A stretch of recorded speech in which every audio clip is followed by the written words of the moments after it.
Shout out to LTTV. Shout out to LTTV.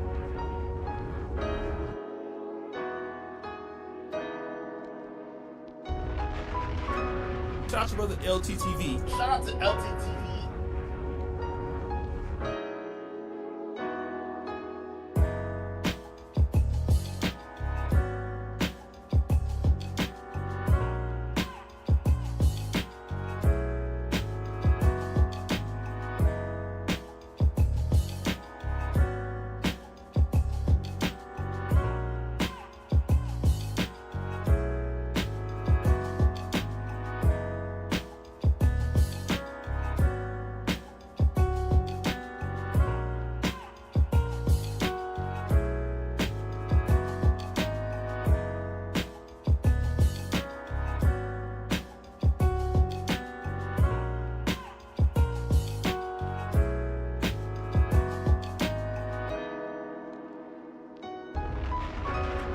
Shout out to LTTV.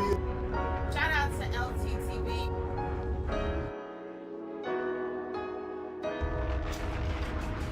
Shout out to brother LTTV. Shout out to LTTV. LT cooking your ass.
What up, y'all? What's up? It's Sid. I'm gonna address this Katt Williams thing one time, man.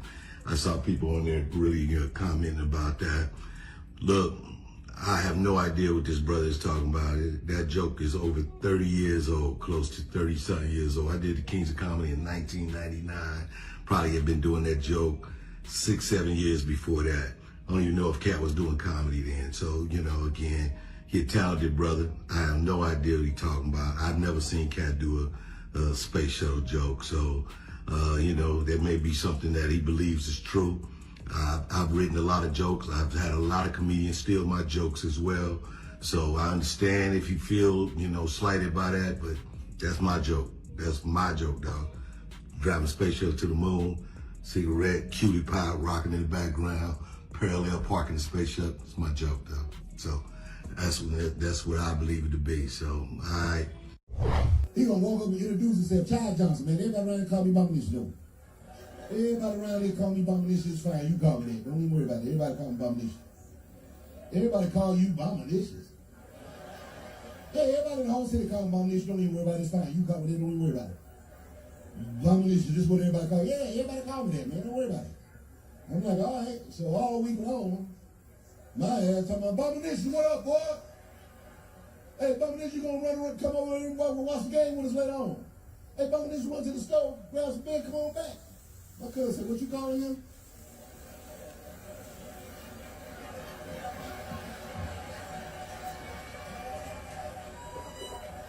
Bombinish? He said, everybody call him Bombinish. He says, all right for me to call him that. Like, no, man, his name's CJ. He's saying you can call me by my initials. That's what he said. The only way that I can answer that question is by telling the Bombinicious story. It's a true story. See, there was this white family lived in Mississippi, And they had this man who worked for them occasionally named Bominicious. Now, he did various small jobs for them on and off for about a week.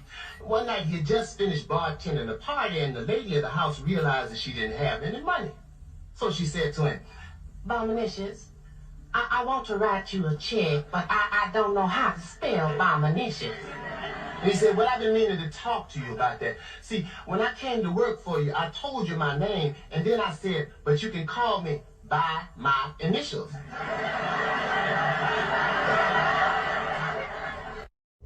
B-made ninjas. Katt didn't lie.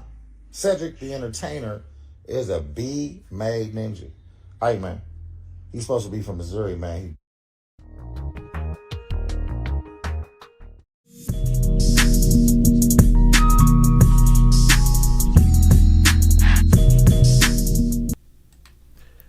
Yeah, LTTV, Blunt Talk with LT, back at it with another video. All right, so let's get right into this one. So as we can see, Cedric the entertainer got caught in a lie.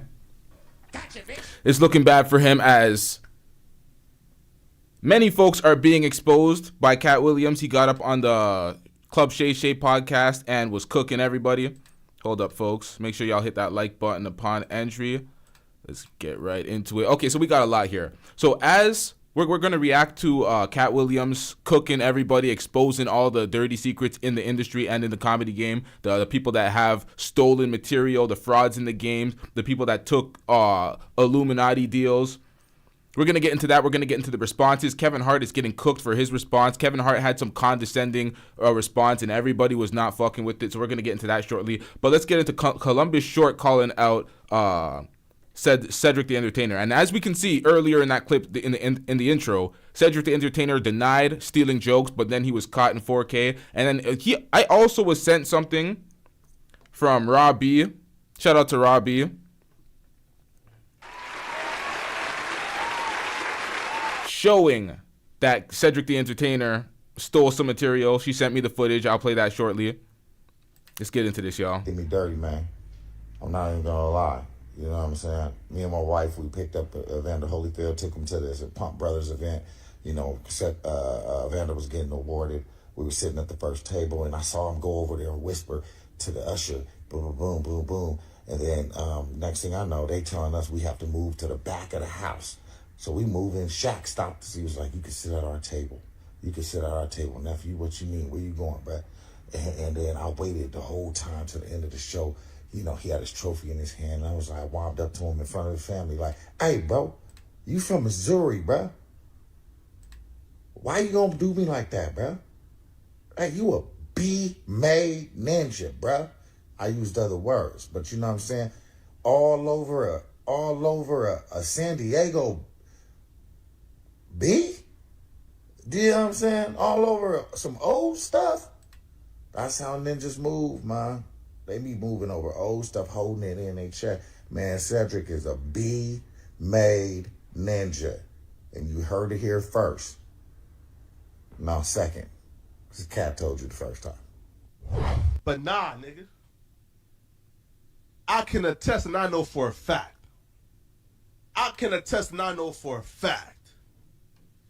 When my nigga on hard, come on, my nigga. Come on, bruh. Real yard man. Real bad man. Yard man. Come on, man.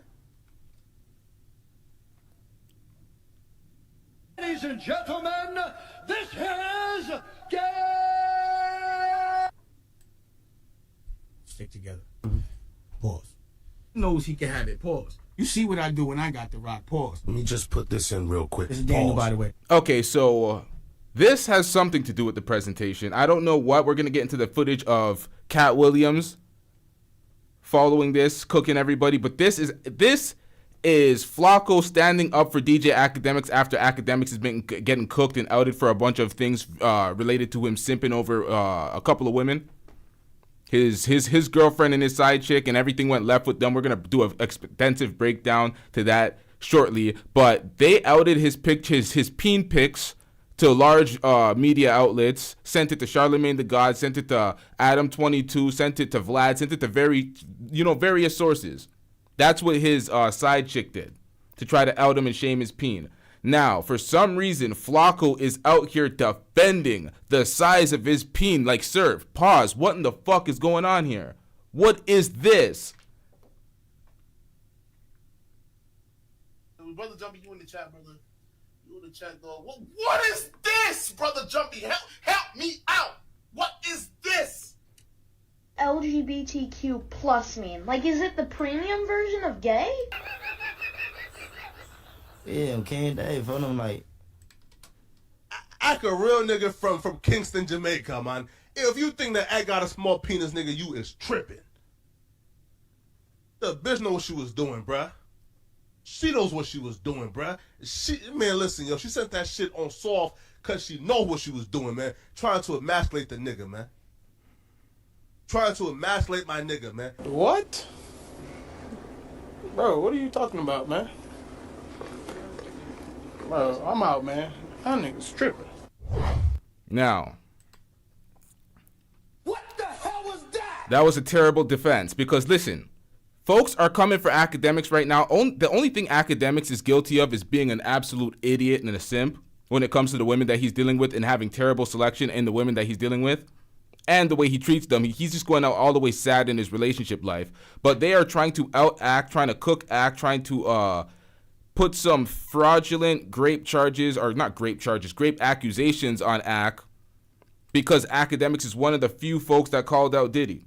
That's what it comes down to. This shit is it's ridiculous. When you're calling out folks in the industry and you're keeping it a stack and you're putting yourself on a ledge on your platform, folks, all sorts of folks in the industry will do all sorts of dirty tactics, and you'll see numbers and hordes of folks coming at you out of the woodworks. All sorts of accusations. It's very weird when it comes to that. I'm not absolving academics for the things that he's done with the girls. We're gonna do a breakdown in that, but it's not anything nothing in accordance to the accusations that are being levied. Let me pull this up right now. Hold up, chat. About to get right into this, so I'm struggling to pull this up. I'm gonna get it right quick. Hold up, chat.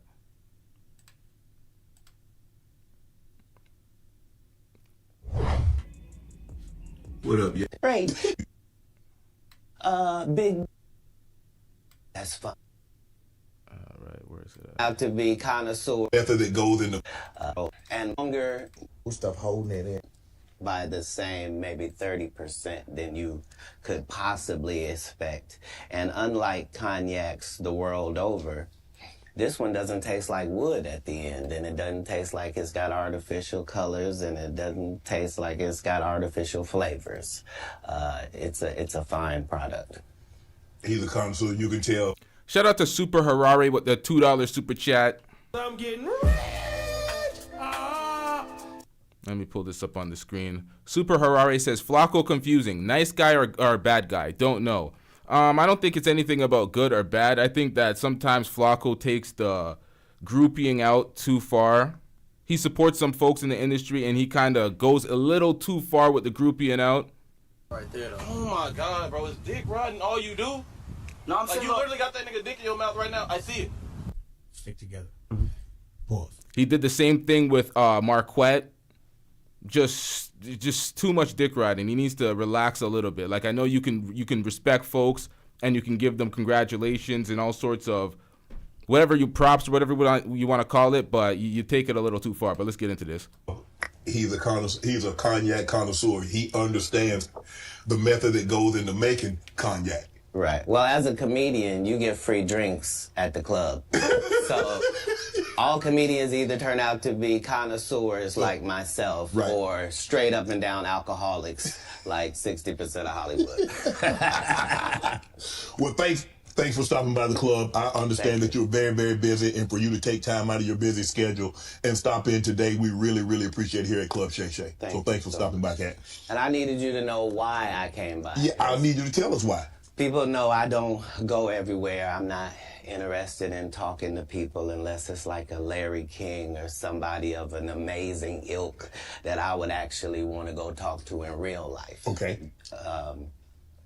I don't do it so I can sell product, and I got things to sell, so let me come talk.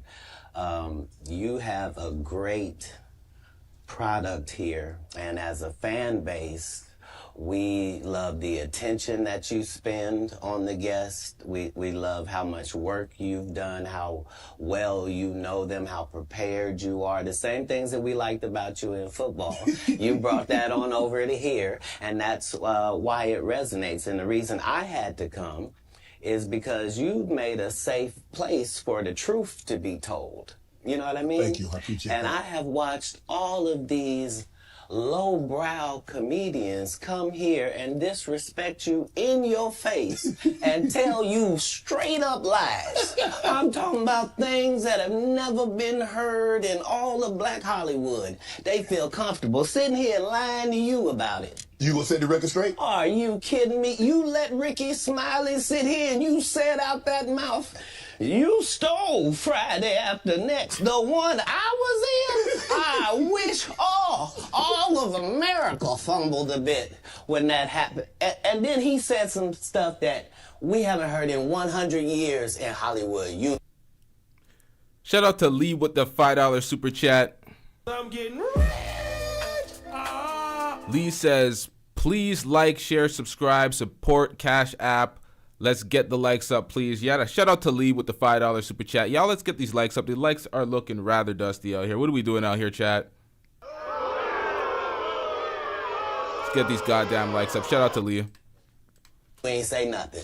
This man told you he had Katt Williams' role. He was gonna be Money Mike. And Katt Williams was gonna be the Santa Claus. Now three quick points. You mean in Hollywood they cast a 5'5" black Santa Claus that weigh 145 pounds? That's your story. Your story is the Ricky Smiley that couldn't even do curse words because he had a Christian fan base. He was gonna play the pimp. Why you didn't ask him why has he played a woman in more movies than he's played a man?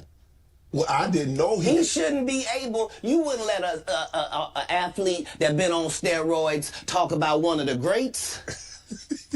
Ricky Smiley can't act. Unless you're talking about baseball, then there's a whole bunch of those guys. But let's get it. Cause Ricky Smiley can't act.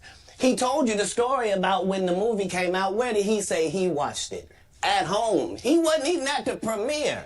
You telling this man, you stole that. Oh, so he could get his name in the same sentence with a great one. It is sad. He was just that bitter when we were shooting it. He told everybody, it should have been my role. Everybody on the scene. Why do you think no cast member has ever said anything? Jesus Christ. He got his ass cooked. He got cooked. Adrian, you didn't go down like that, huh? He got cooked. He couldn't have played that role like you. I thought he was... Sir, no one... Why no... He was with KD? He beat up Terry Crews? Why nobody know this story? You talking about in Hollywood, they switched off roles. You take this and he... What? So Ricky Smiley knows this. And I don't know why he would lose a child and come on the air and start lying. That's why people believe in rituals right there. It's because, well, why would he lie? I don't know why liars lie. Yep, I hate that statement. When people are lying to your motherfucking face and they're like, why would I lie? It's like, my nigga, shut that bullshit nigga.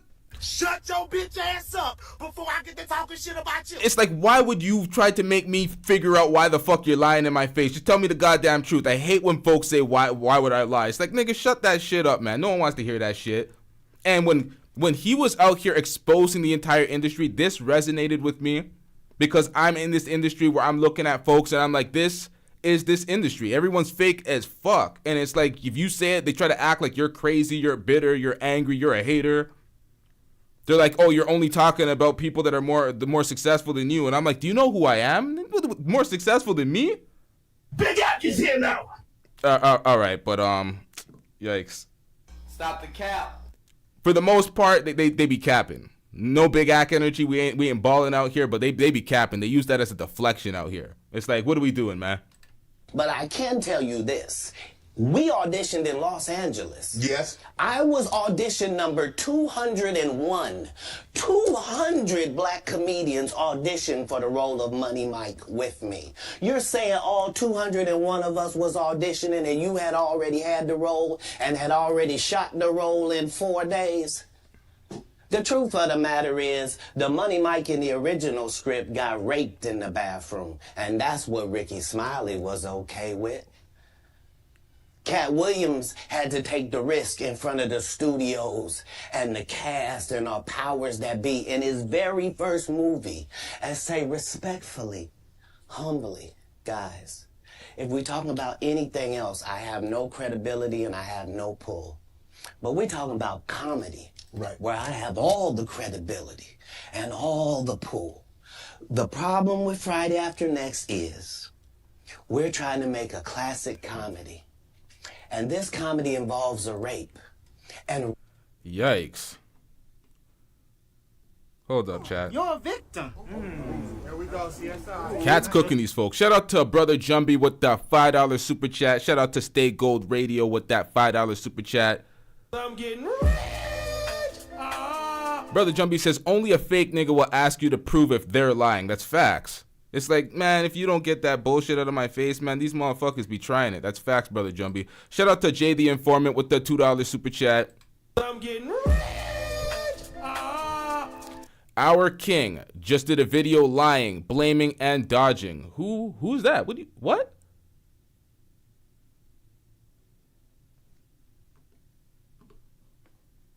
Who?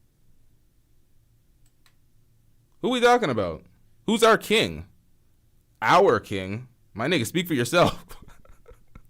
But what are we talking about? Can we get some elaboration in the chat? Can you further elaborate? I want to know what you're talking about in that super chat. I didn't get it. Oh. Someone said AK Ack? Huh? All right, man.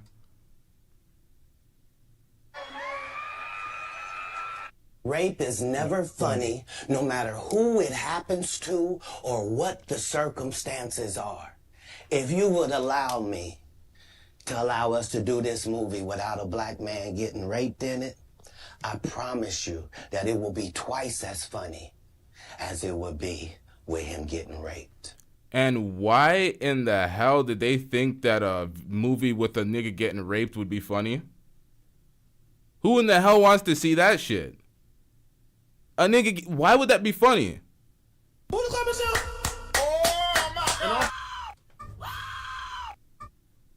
Stick together. Pause. So considering that's the real story, why would you bring up that story? 35 members of the cast and crew have never brought up that Ricky Smiley was gonna play Money Mike. No one ever saw me put on a Santa Claus suit. We got a wardrobe department. They made a Santa Claus suit for me. Why that wasn't in the bloopers? Why? And here's the other thing. Everything that Money Mike said, Katt Williams wrote. So what Ricky Smiley say on his? You can't say my lines, I wrote them. That's how I already know that I'm going to be funnier than you. What he told everybody was Katt Williams, and don't nobody know who he is. I'm on the radio. I'm with Steve and Said. Everybody know me. That's what he told everybody that would listen to on the set. That's the truth of the matter. He was so egregious, not now, then. He was so egregious that, and Hollywood has never heard this in 100 years. He was so egregious, I put in my contract that I won't work with Ricky Smiley again unless he's in a dress. Now, what was Ricky Smiley's next movie? You're a victim. There we go, CSI. Was it First Sunday? Did he wear a dress in it? You bet he did. It's in my contract. Why would you put that in your contract, Katt? That's where he's a believable actor. Him and Tyler Perry can't play a man to save their life. They play good women, and I believe that the best actor should be in the best role. So that's why, because when we released that clip and he said that, you responded because he said he was supposed to play Money Mike and you were supposed to play Santa Claus. An outright lie. So that he knows is a lie. So why would he say it?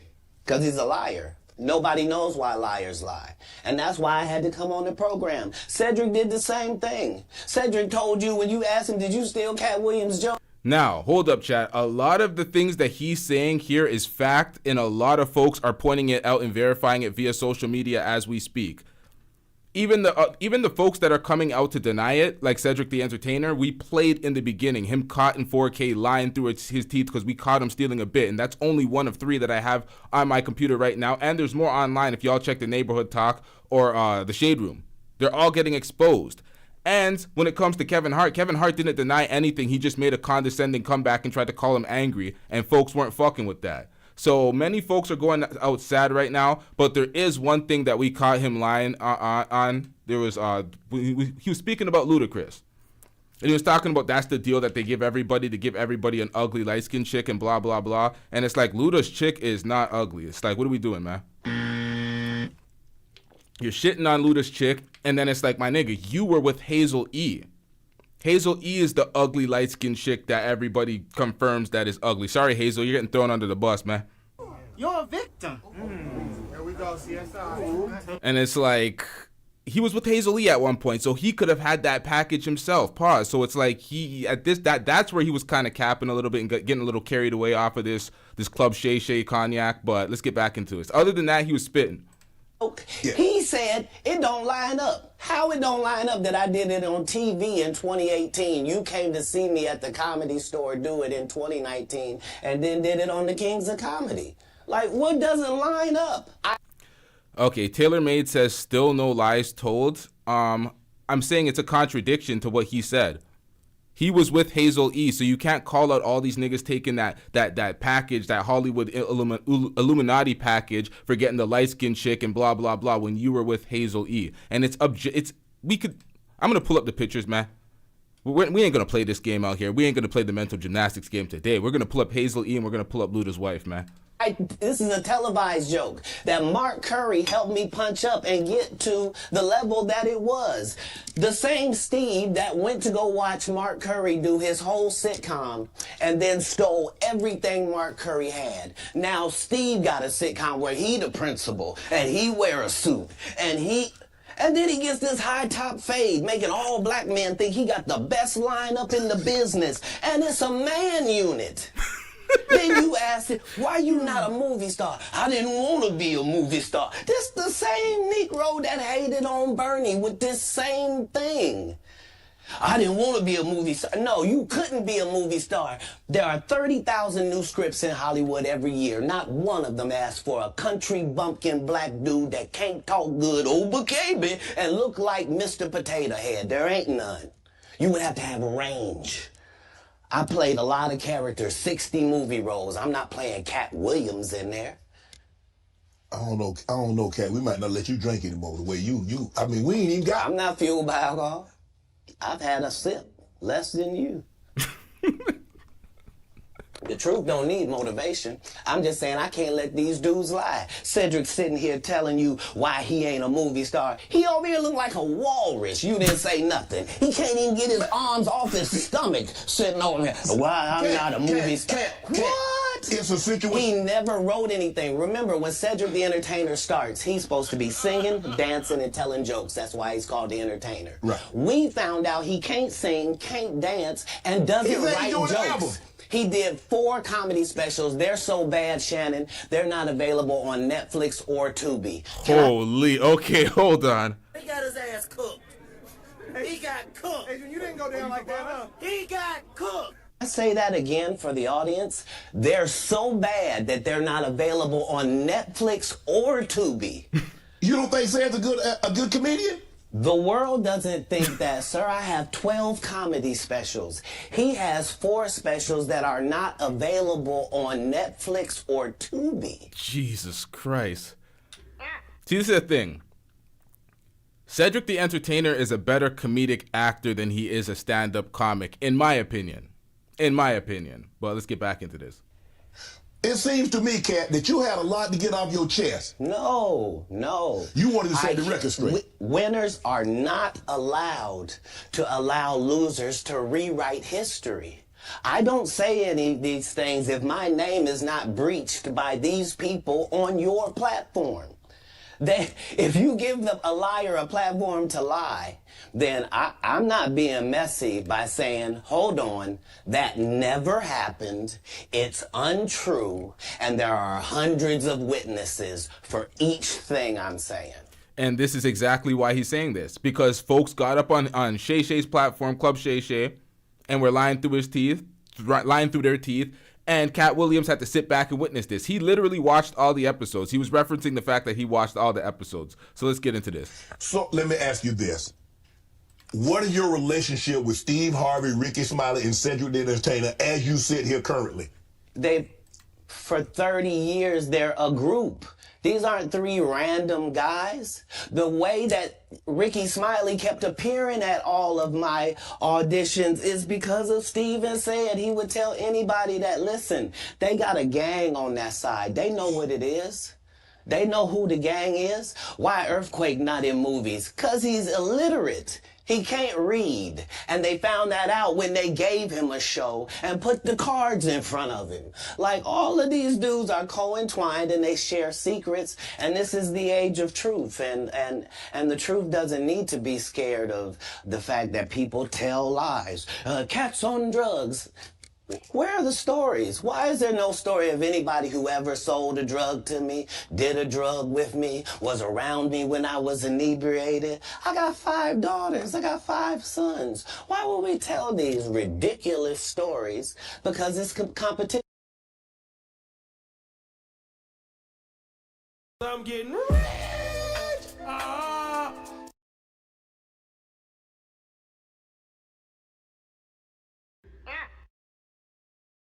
Was around me when I was inebriated. I got 5 daughters. I got 5 sons. Why would we tell these ridiculous stories? Because it's competition. You feel like, well, why comedies?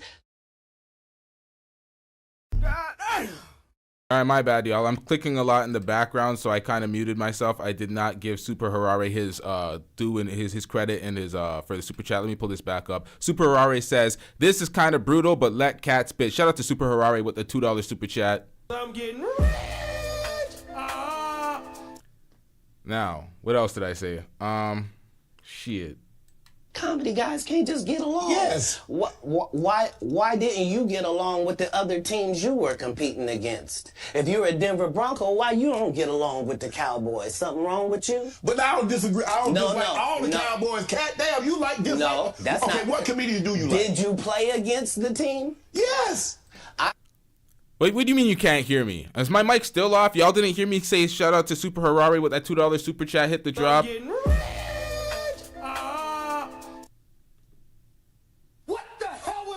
Y'all didn't hear that? Am I still mute? I'm not going to move until y'all confirm. Y'all can hear me, right? We can hear me. All right. So, Charisse, what are we doing out here? I think your playback is a little late. I think you're a few seconds behind. I think that's what's going on. All right, we good. All right, let's get it. I've taken 46 comedians with me on the road. 46. Okay. I'm not the comedian you can give that to. I only put on comedians that are funnier than me. Anybody that ever told you differently was a fat Faison liar. Nope. See, this is where we have to correct Katt Williams. He's not lying, but his perspective is off. He thinks certain comedians are funnier than him, but they're not. The public doesn't receive them as funnier than him, but he elevates them as funnier than him. I'm pretty sure most folks will think Katt Williams is funnier than DL Hughley. Not taking anything away from DL, but I'm pretty sure most folks will think that Katt Williams is funnier. He kind of elevates folks like DL above himself. I think he's wrong in that regard, but let's get it. There's nobody like me in the business. Faison just called it straight. Faison said that getting a Netflix special is easy. I have 12 specials. Guess how many Faison got? 0. So why is he allowed to have conversations about real stand-up people? We do not let people who are on the juice discuss real athletes. That's all. As a journalist. That's all. That's all I'm saying. Okay. I don't harbor any resentment to any of these entities because I can't be jealous. I've never seen them have anything that I ever wanted. If you sign up for their program, you get a light skin, weird face wife that never do an interview. Listen, in 20 years won't do an interview. Nobody's ever talked to her, and that she's never been interviewed anywhere. Oh, okay. You know what? You're actually right. He was not lying, because at the end of the day, Hazel Lee does not qualify. She does not fit the mold of that. She's out there. She's on Love and Hip Hop. She's speaking everywhere. But he said, I needed to put it in full context. He's talking about he gets a light-skinned, weird-faced wife that doesn't say anything. That's just mute. So, I got him fucked up on that. He wasn't lying about that either. But Hazel Lee, I tried to pull up the picture of Hazel Lee to verify her looks, but this is the problem. She's had so much facial surgery. There's like 7 or 8 different versions. I don't know which one to pull up. They all kind of look different. No disrespect to Hazel Lee, but she got that Lil Kim shit going on, you know? Shout out to I Love My Ad Block with the $5 super chat. I'm getting rich. Shit. Hold up. Loading chat, loading.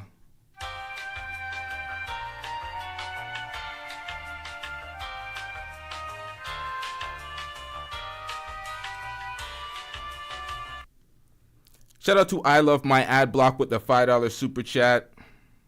I'm getting rich.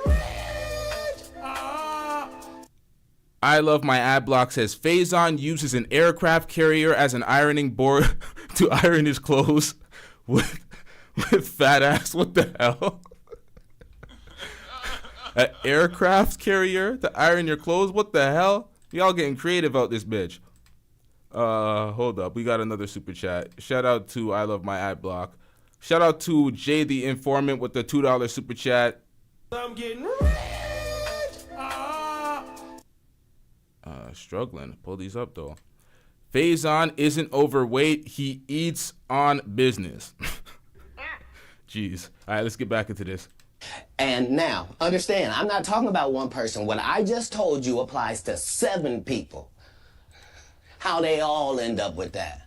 That's part of what you get. I came in this business saying I was going to expose. When I talked about Michael Jackson, when I talked about R. Kelly, they canceled me for these things because why would you talk about another black dude? Race is not where the line is drawn. It's God's side and the other side. I think Michael Jackson was unfairly maligned, though. Let's be real. Like he was already clear of his charges, but he did some weird shit, though. It was that like why he's interesting, but you know, let's get back into it. But then again, we've also heard that the grown up kids say that their parents were coercing them to try to finesse Michael for some money. We've heard Macaulay Culkin say this on Joe Rogan's podcast. So let's get back into this. And we don't care nothing about the other side. Period. All of these big dick deviants is all catching hell in. Hey, yo, what? Stick together. Pause. Knows he can have it. Pause. You see what I do when I got the rock. Pause. Let me just put this in real quick. This is Daniel, by the way. And we don't care nothing about the other side. Period. All of these big dick deviants is all catching hell in 2024. LGBTQ plus mean? Like, is it the premium version of gay? Hey, yo, hold up. You said you can't stand Michael Jackson for almost ruining Eminem's career. What the hell? For almost ruining Eminem's career? Really? Hey, yo. It's up for all of them. It don't matter if you Diddy or whoever you is. TG Jakes, any of them. All lies will be exposed. That's all. And anyone who takes that the wrong way, know why they take it the wrong way. The truth is the light. I need to have another one of these. Amen. Shit. I kind of get on here. Right. After that, I don't really kind of know where to go. Let me one more time.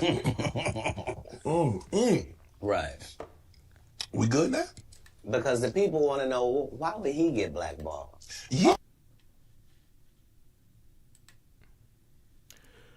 Ricky Smiley says his kids are hurting over recent comments made by Katt Williams. It hurts our family members. Crying to me, and I'm not having that.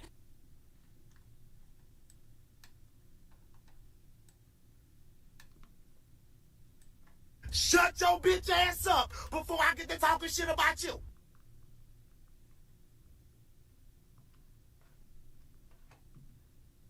Bitch, who raised you?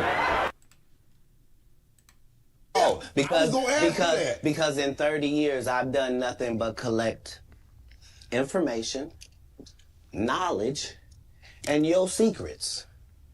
So if you and a man was in a corner doing something you wasn't supposed to be doing, you will tell it. No, somebody come to tell me. Okay. I gather that. I value that. I'll pay for that. Come, tell me. I know so many things I shouldn't know, and they all know it. They all know it. Why? Because you don't make me the villain. Not the guy that raises black children and ain't never done a hard drug in his life and don't have no stories of doing nobody dirty. And they'll just go out and they'll lie. The industry doesn't mess with Katt because he didn't show up for the studio. No studios ever. But wait, he said he never did any drugs. Stay off the weed. You want to sit there and stay on the weed? Who are you, Snoop Dogg in a green room? I mean, what the hell is going on? Millions of dollars and you can't stay off the weed? Nah, I know. He said hard drugs. I'm just fucking with you because everyone's like, oh, he said he didn't do drugs. He does weed. He does. I'm like, that's weed, man. That's kush. The shit's illegal everywhere. Like, what are we talking about? That's not a goddamn drug. That's medication at this point. Shout out to Stay Gold Radio with that $5 super chat. I'm getting rich. Shout out to Brother Jumbie. Just y'all hold with me real quick. I gotta pull up these chats. We got a lot going on in this new system. I'm gonna get used to commanding all this shit at some point to get everything rolling smoother. But let me pull this up real quick. All right. So I already see something censored in that super chat. So we already know. Let me get these drops ready. Hold up, y'all. Stick together. Pause. Brother Jumbie says, Big D Deviant was uncalled for. Pause. Stick together. Pause. But Katt was speaking facts on how most niggas shouldn't be able to critique real niggas' greatness. And that's facts. A lot of these, but the problem is, folks give idiots validity. Folks will sit there and be mad at shit Skip Bayless says. It's like, Skip, you don't know shit, my nigga. What are we talking about? That's why football players will come on the show and bar him down and be like, Skip, you can't talk nothing. You never played. These takes you're saying are asinine. But the problem is like if you give folks validity and you give them a microphone, it's like sometimes people are complaining about the problems that they make for themselves. If you know they trash, don't pay them no attention. Don't give them validity. And that's the problem. Too much folks are just clamming over to give anybody attention because they got a microphone and some cool production or whatever the hell's going on. But yeah, a lot of folks are definitely not qualified. And if they're not qualified, it's also good to get up on your mic and bar them down and tell them exactly why they're not qualified, like Katt Williams is speaking right now. So that's facts. Oh, shit, we got another one. Shout out to Super Harari with the $2 super chat. I'm getting rich.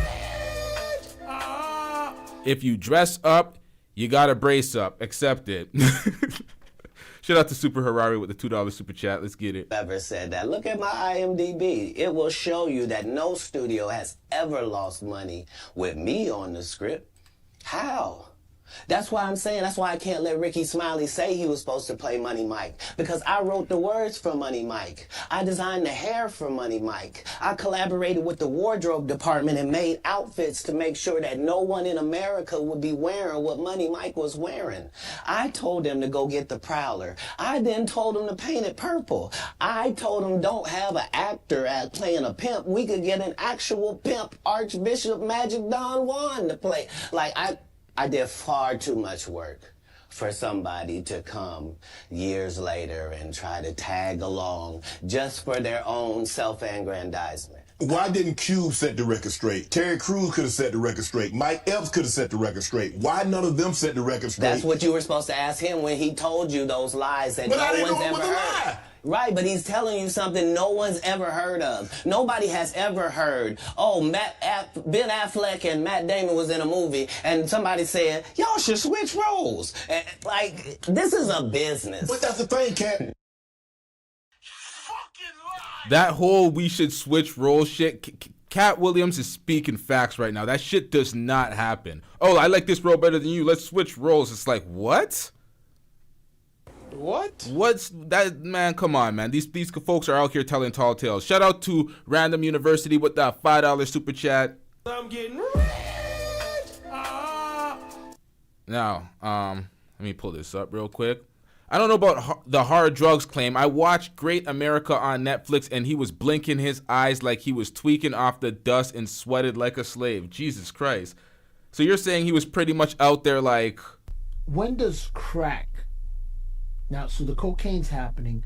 When does that crack come into play? Who was on crack? I don't know how to call it. I didn't see. I don't know. I don't know what drugs he's on. I don't know if he was just drinking and smoking. He was too far gone. I don't know what it was, but we can't confirm or deny his claims of being or never touching any hard drugs. But shout out to Random University with the $5 super chat. Normally, when people will give you information, I'm thinking I'm hearing it for the first time, and they're giving information no one else knows or has ever heard. So I'm taking them at face value. This is like Steve Harvey telling people he used to be homeless. That's my story. That's not his story. Steve Harvey wasn't never homeless. When Mark Curry was touring with him 25 years ago, he was making $3,000 a show in cash and doing 5 shows a week. They just tell the stories. Thanks to my wife, I'm where I am. You said that about the first wife. You forget that? You told us it was her. Then you went and married somebody else that think like a man. You know what? That was so disappointing too. I've seen him do it. That was so disappointing. I reacted to that story and I gave him, man, I was like, yo, shout out to Steve Harvey for the hard work and the perseverance and all the shit I said. All the adulation, man. And it's like this nigga was making this shit up. He refurbished one of his past stories and mixed in a little Katt Williams story. It's like, how are you finessing the fans that much? You're sitting there, everybody's like, yeah, this is some real nigga shit. You pulled yourself out the mud. You pulled yourself up by the bootstraps when you were in a bad situation. You were a hard worker. We seen it in the footage. It was like verified via his works on TV. Just to realize that, nah, he was just doing good the whole time. He just one of them passionate niggas that work hard and he wasn't homeless like that. He wasn't dusting it up. His wife didn't save him. He used that as an excuse to basically nullify the folks saying he was simping too hard. Because that's what it was. Folks were like, he's a simp. His ideology is simpish. He's treating his daughters, setting them up to basically... Man, that was a whole cover-up. The whole thing was a cover-up. Oh, she did X, Y, and Z for me. She had all this value in this work just for... You just tried to not look like a simp. You couldn't just wipe her chest out with your real story.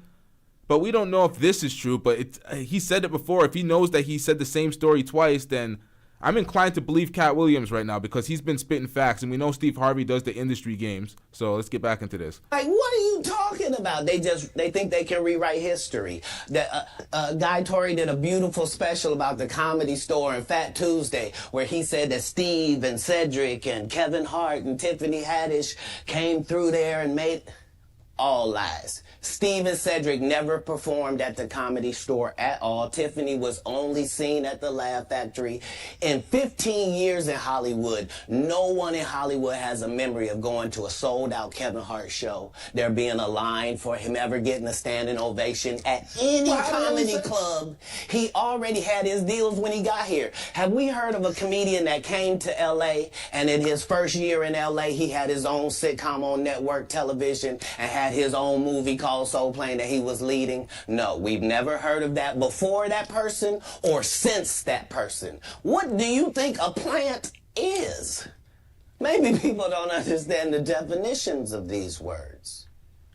Now, when you're in comedy, you could sniff out the plants a lot quicker than the average viewer, the general population who just sees these folks pop up and you don't really see their grind. When you're in the comedy business, you could understand and you can see a plant way quicker. Just like being in hip hop, you understand when a plant pops up because you're on the grind. You're in the industry. You're working with all these people. You're in these labels, in the label offices. So you know these things. So when somebody just pops up, you're like, yeah, plant. when you're on YouTube and you're a content creator, you can see a plant from a mile away. You see, what's that name? That girl's name? Bobby Ada. What's that girl's name? Bobby Athoff or whatever. Man, we don't know her name. She's a no name. She's a no name brand, man. She's a goddamn plant. Folks like that, you could see they just pop up interview with Drake out of nowhere. Your first upload is an interview with Drake. It's like, what? What the hell was that? Instant plant. You could see those ones. So I don't know. I don't know if he's right about Kevin Hart. I don't know Kevin Hart's entire journey. I seen him show something on one of his specials, his East Coast come up, but I don't know. Shout out to, hold up, we got a $2 super chat. Shout out to Super Harare with the $2 super chat. I'm getting rich. Super Harare says, yo, LT, a bit selfish, but it is my birthday. Yeah, that is selfish, bruh. We don't care. Let me tell you, we don't care. He just did. No, I'm joking. Shout out to you. Shout out to Super Harare. Happy birthday, brother. Shout out to you. You call in. Shout out to you. Enough respect. Salute. Shout out to you, man. W's in the chat for Super Harare. It is his birthday. We celebrate birthdays in the chat here, man. Y'all, it's your birthday. You get that shout out. We get that love. You feel special on your birthday. Let's get it, man. His documentary with Chris Rock, where he shows you that his whole upbringing in comedy was on the East Coast. Yeah, it was. So how simultaneously was he here in Los Angeles doing the same thing? It didn't happen. It didn't happen. And I hate to seem like a petty individual for picking apart lies, but Jussie Smollett gonna keep lying until you say we don't believe you. Like, That's it's facts. important in the checks and balances of the universe that liars not get to make complete narratives for themselves. Are you not afraid about being blackballed again? These are some power people. What do you mean again? These people are not powerful. Satan can't create anything. That includes blessings for his people. That's why, you know what the number one job of somebody that sold their soul in Hollywood is? What? Is to act like it didn't happen. They all do the same job. Why do you think Gary Owen can't cross over and he already white and been in comedy for 25 years? Wait. If what I say ain't the case, job. Why do you think Gary Owen can't cross over and he already white and been in comedy for 25 years? If what I say ain't the case. It's a cabal. It's a consortium. That's right. They rock with who they rock with. That's facts. That's every industry in entertainment. That's exactly how it is in the music industry. That's how it is in Hollywood. That's how it is on YouTube. There's little factions. There's the go along to get along gangs. That's the only thing Kwame ever said that was correct. The only thing. A broken clock's right twice a day, so I guess we can give it to him. Pause. But it's like, come on, man. It's like, that's what it is. And they don't with who they don't. But I'm not scared of being the competition any more than you were when you lined up across from a superior team. Yeah, on paper, they're a better team. Right. They have all the assets and resources and we don't. But let us get on the line, boy, and see if that factors in. I guarantee you it won't. Wow. Because Shannon Sharp got to be a different person than that other person. Absolutely. And he always was. That doesn't change when I change teams. That remains the same. That's how a legacy is built. So all of these shortcut takers, they canceled me for talking about Harvey Weinstein before the thing came out, but he offered to suck my penis in front of all my people at my age. Stick together. Pause. Knows he can have it. Pause. You see what I do when I got the rock. Pause. Let me just put this in real quick. This is Daniel, by the way. He was one of the first folks to call out Harvey Weinstein as well. It's like, this is what happens to folks when they tell the truth in this industry.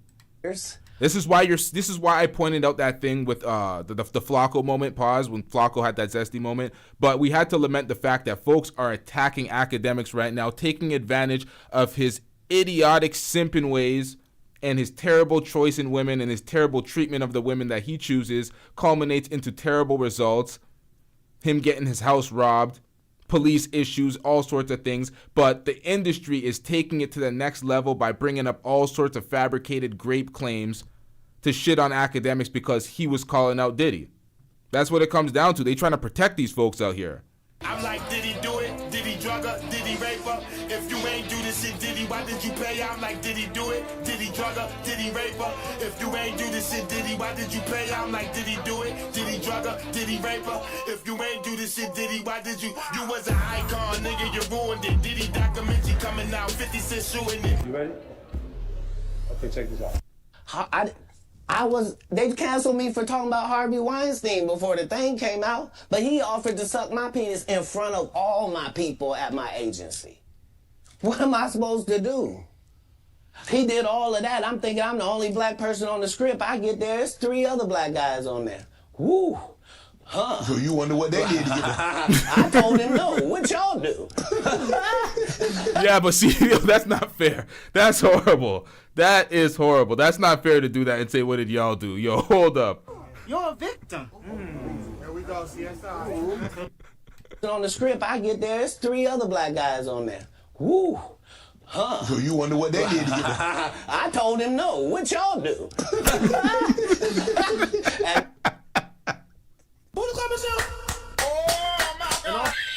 Nah, yo, see, this is the thing. This is where Katt Williams has some blinders on. You're like, what did they do to get there? You said no, but you were still in the room. So they could have said no and still been in the room to offer the merit of their talent. That's a gross assumption to do that and put that on those folks. And then when we find out who the other 2 folks were, that's gonna look bad, man.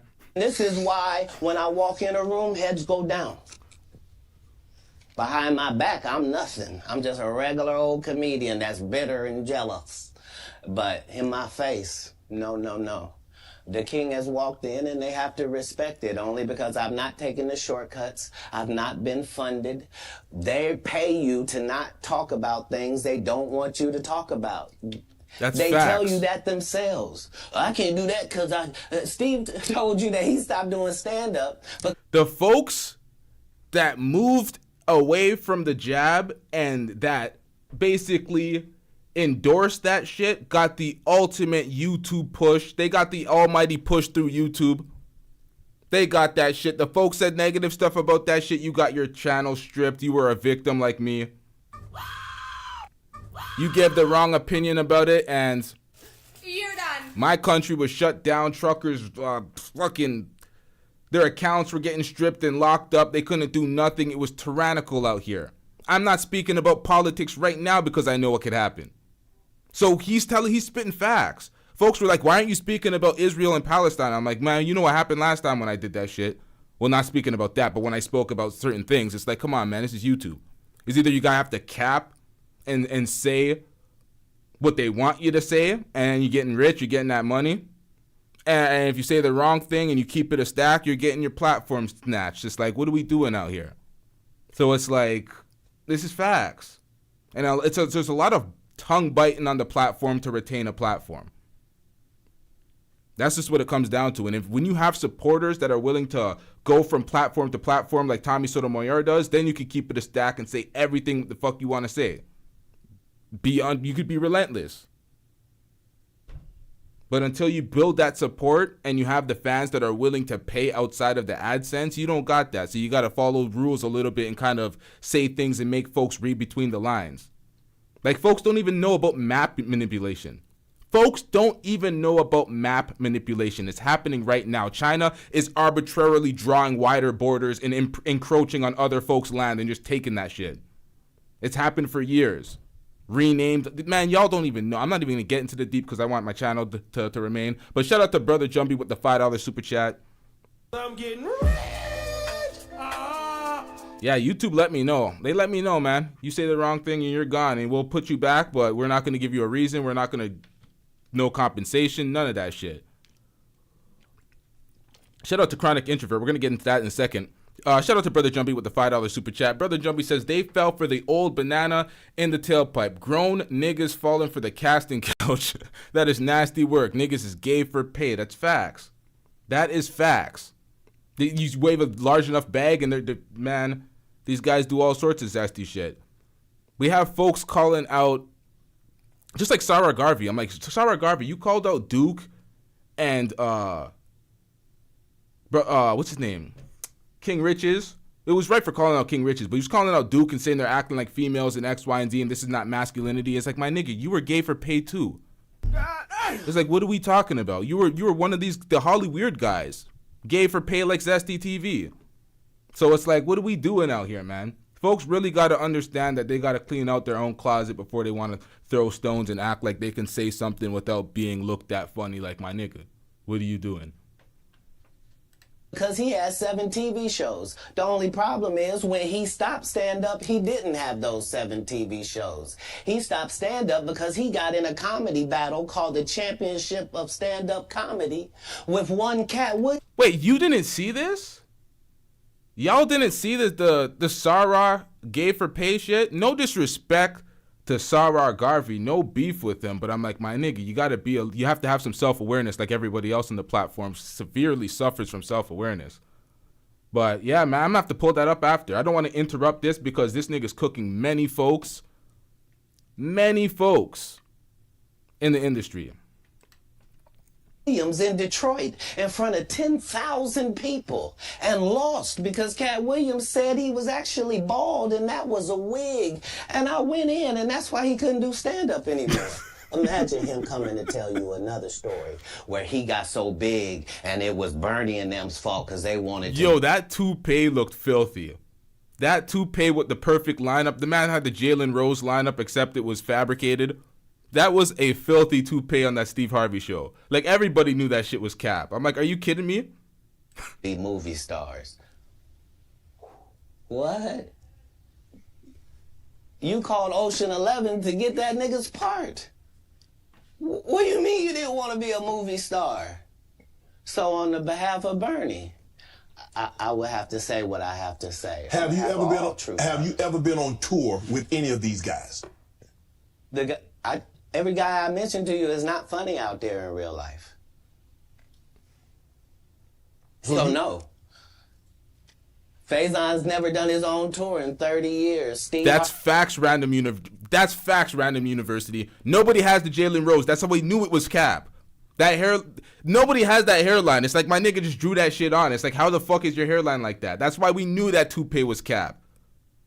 And the hair, there was no hair follicles that were out of shape at all, not moved. It was like, come on, man, how do you shave your hair like that? Stop the goddamn cap. Harvey don't do stand-up no more. Cedric doesn't write. I'm sorry, he doesn't write. Ricky Smiley has been playing the same old black woman forever. Like, you can't get a young fan base with that. Like, you gotta be doing karaoke around the country to make that work. Right. And he is.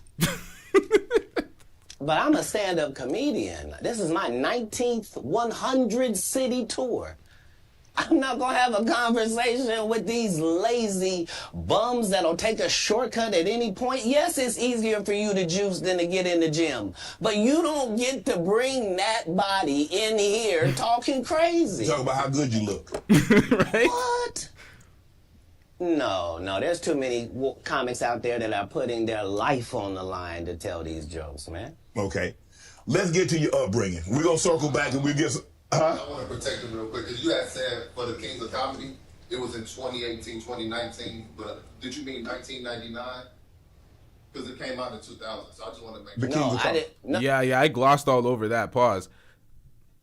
Why'd I say it like that? What the fuck, man? What? Hey, yo. Hey, yo, what the fuck? That shit was in 98, 99. When he was talking about, he said 2018, 2019. He was drinking a little bit, but let's get back into this. So what I meant to say was, remember, he said, I couldn't do stand-up anymore. I had 7 TV shows. I said he didn't have any of those TV shows at the time. I know, you talking about Cedric. Joke stealing from Cedric. Yeah, Cedric. Okay, you so, had said that okay. 2018, 2019, but it came out in 2000. So I just want to make Yo, sure. Okay, no. No. What comes out in 2000? The original Kings of Comedy. Right. I'm on BET's Comic View, and they're using this as the commercial in 1998. Okay. That's why I'm saying, yeah. So if I said the dates wrong, yeah. So let's go ahead and clear that up. Okay. You said, yeah. I had Cedric on here, and I asked him about the joke stealing, and he said the timeline doesn't add up. Correct. To that point, you say Right. So he thought that I was just a no-name comedian and that he could take this joke and nobody would know. Right. The issue was that I had already done this particular joke on BET's Comic View twice. Right. It had done so well on BET's Comic View that they had made it part of the commercial. So part of the commercial of make sure you tune in to BET was you seeing me doing this joke. Right. And this joke is one of those jokes in comedy where you set it up and it takes a little longer to set it up, takes about 3 minutes, but then you're just hitting them with jokes after that because you don't have to set it up. Right. Mark Curry had already helped me work on this joke because I thought it was good because I was getting a standing ovation on it. He had me go back in the lab to help me craft it to be an even more powerful joke. So this is not just a random joke. This is my very best joke, and it's my last joke, and it's my closing joke. Okay. 1998, I'm doing this joke. It's on Comic View. Cedric comes to the Comedy Store. He watches me in the audience. He comes backstage. He tells me what a great job I did and how much he loves the joke. 2 years later, he's doing that as his last joke on the Kings of Comedy. And he's doing it verbatim. He's just changed my car into a spaceship. Him and Steve had already apologized for me, so I gave him a pass for a decade. Why would you? Nah, fuck that, man. Fuck that. When I give folks a pass and they violate, I would have been like, yeah, you're telling my jokes? You're telling my jokes? Say that shit again. Goofy ass nigga.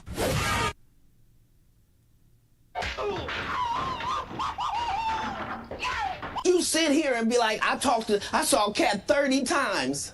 And Katt didn't do as I stand before you, Shannon. I would have bust Cedric's stomach. There was nothing that would have kept me from one of these in that patch right there. Like, are you kidding me? Why would you downplay me like? Yo. Shout out to Super Harari with the $2 super chat. I'm getting rich. Super Harari says they took the deal, nobody got fooled. Choice. It's facts. These folks always act like they're getting fooled, finessed, pressured and shit. They took the goddamn deal. They like the deal, they take the deal, they complain about it later, they come crying to us, and guess what? Crying to me, and I'm not having that. Why did I give you a pass if you were just gonna lie? And so that's what I'm saying. Like, they're all a group. Cedric, Steve, Ricky, they've been a group. Everybody knows that. They've been aligned. Everybody knows that. It's true. They do their collabs together, and that's how the entertainment business works. People, they gang up, they get into their little groups, their little factions, and they isolate and keep other people out unless you're doing the fuckery and capitulating to their dusty desires. And that's what it comes down to. They're like, put on this dress and then you'll be part of us. And we're like, what? What the Hell no. And there are these alliances in comedy, and if you stand against them, then they sometimes have a problem. But we don't let that change the content, because that's all you know me for, is that I'm quite likely to tell the whole truth and nothing but the truth, so help me God. Let's get to your upbringing. Born in Cincinnati, Ohio, raised in Dayton, Ohio. What was Katt Williams' upbringing like? Your parents were Jehovah's Witness. You were a prodigy. You were brilliant. You talked to me that you got accepted to college at 7 years of age. You could read fluently at 3 years of age. So having that kind of knowledge, having that kind of prodigy, what was your upbringing? How was it? How was life as Katt Williams coming up?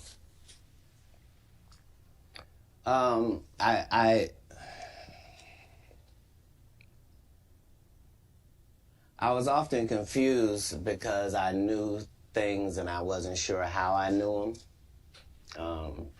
I knew things that I felt like I don't have a reason that I know this, but I love to read. I was voracious because they told me when I was young that knowledge was powerful. That knowledge was power. And knowledge is absolutely power, but we ain't getting no knowledge and we getting no power. And the show is gonna wrap up if we don't get these goddamn dusty likes up, man. What is going on out here? I look down at the likes because I see y'all in the chat and I'm like, whoa, whoa, whoa, whoa, whoa. Chat. Stop it. Get some help. The like button is right in front of y'all, chat. What are y'all doing? You up here trying to get people sick. Come on, man. Come on, man. And I had studied powerful people, and I really believe that. I immediately, my next project was to read the whole encyclopedia set. So when you're like 6, 7 years old, you read the whole encyclopedia set, you think you're one of the smartest people in the world, right, only to get out in the world and find out you don't know anything, you know? So it was a confusing time, but yeah, I had a childhood. I was grown, but I at 5 years old, I was in front of 10,000 people giving a performance with a full suit and tie on. You know what I mean? So yeah. It came full circle for my life. I knew that the applause and the giving of information and laughs and truth to people somehow benefited them and also benefited you. And yeah, so when they would ask me what I wanted to be, everything that I would say that I wanted to be was something that didn't exist. And they would never give me credit for it because I needed to say a doctor or a lawyer. What the hell? Was that a new super? That was old, wasn't that? Yeah, that was old. Okay. But that's not what I wanted to be. So your parents weren't as supportive as you would have hoped because you were wanting to be things when you got older that they had no knowledge of or it didn't exist at the time? No, it wasn't that. It was, I'm saying Okay, so I'm going to skip his life story, his background, his upbringing. Y'all can watch that in the full interview on the Club Shay Shay channel. We're going to get into the part where he straight cooks, folks. If y'all haven't watched this by now, it's like, because I'm not going to give commentary on his life. This is his life, his upbringing. Well, maybe some of his homelessness when he was 13 and he moved out. But let's fast forward a little bit of this. Make sure y'all hit the like button. And we are not going to do the comparison between Ludacris' wife and Hazel Lee for two reasons. When I actually Googled Ludacris' wife, I was like, who? I thought she was someone else. I don't know. I didn't know that this was the woman that was Ludacris' wife that was getting spoken about in the interview. So I was speaking about somebody else. I thought that was somebody else. So I don't know who she is, so I'm not going to vouch for her. Plus, pair that up with Hazel E not being applicable in this scenario because she does not fit the mold of the light-skinned, weird face, but never says anything in interviews and blah, blah, blah, that disappears. That's going to be a mute, quiet type of wife that he says in these Illuminati deals because she's out there. She's on Love and Hip Hop. She's in these relationship shows. She's very vocal on the mic. She's telling everybody's business. She doesn't apply. It doesn't apply. But let's get back into this. I'm just going to clear that up for folks that were waiting for that comparison. It's not going to happen anymore because it doesn't apply. In the 5th grade, I've been this high my whole life. Like, there was a portion of school where I was one of the big dudes. Like, as soon as everybody caught their growth spurt, I was out of there. But I'm saying I was a competitive individual. My father was an athlete. I can see that. Like, no, I've been 145 pounds my whole career. That's why I never bothered when they said, your cat's on drugs. I knew, how you gonna prove that? My body is a temple. I've been the same size since I was 10. Like, what do you? Yeah, like I haven't changed off this pivot foot. This has always been who I was before stand up or anything. But it was an interesting childhood. I appreciate my parents, even though I couldn't live within the religious frameworks of what they had set up. But that was more not wanting to live a double life and not want to embarrass my family. You know what I mean? Because I read where a form of punishment for you is that they would take books because you mentioned you were such a voracious reader. And a form of punishment was when they would take the books for them because you could read fluently. You told me how at like 3 or 4 years old you could read. Not just a little child's book, but you could read. Well, I'm saying when we go to Haiti to do missionary work, understand that my mother and my father, nobody that's there. To be honest, I could read at 3, so I look at every other kid at 3 like they should be able to read, and if they can't read, I'm like, hey, something wrong with your kid, but, you know, it is what it is. There with us speaks French, and it speaks Creole and reads French. So I'm in charge of everything, from the housing to the cars to the gardener. Like I'm saying, so I'm not just reading. I'm reading in multiple languages. Like How old are you? I'm probably reading 3,000 books a year, from the time that I'm 8 years old to the time that I'm 12. No fiction books at all. I'm only reading nonfiction. You could drive. At 12, you received a full scholarship to the National Science Academy in Dayton, Ohio, but you failed, so you couldn't become. So you would become ineligible. Why didn't you want to take that opportunity? Vaughn says that's cap. Well, they said that this is verified that he actually was a child prodigy. So I don't know. That's what they say. I don't know. I have not done any research. 3,000 books a year. That sounds like cap. Yeah, definitely. Unless they're like these small little pamphlet-sized books, it sounds like cap. Yeah.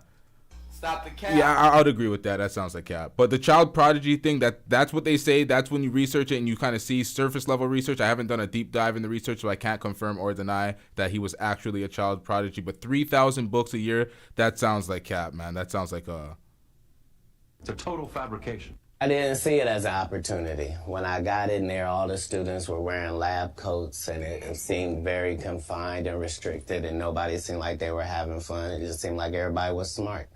I didn't want that. That wasn't what I was signing up for. Yeah, see, when everybody's in lab coats, everyone's restricted, everybody looks smart to you, but you are reading 3,000 books a year. There's only like 365 days in a year. So that's damn near 10. That's like almost 10 books a day. Like, nah, man, that's cap. Every book's going to be at least 100 pages to 300 pages if you're really reading real books. Nah, man, that's cap. And you would have definitely been ready for that structured school.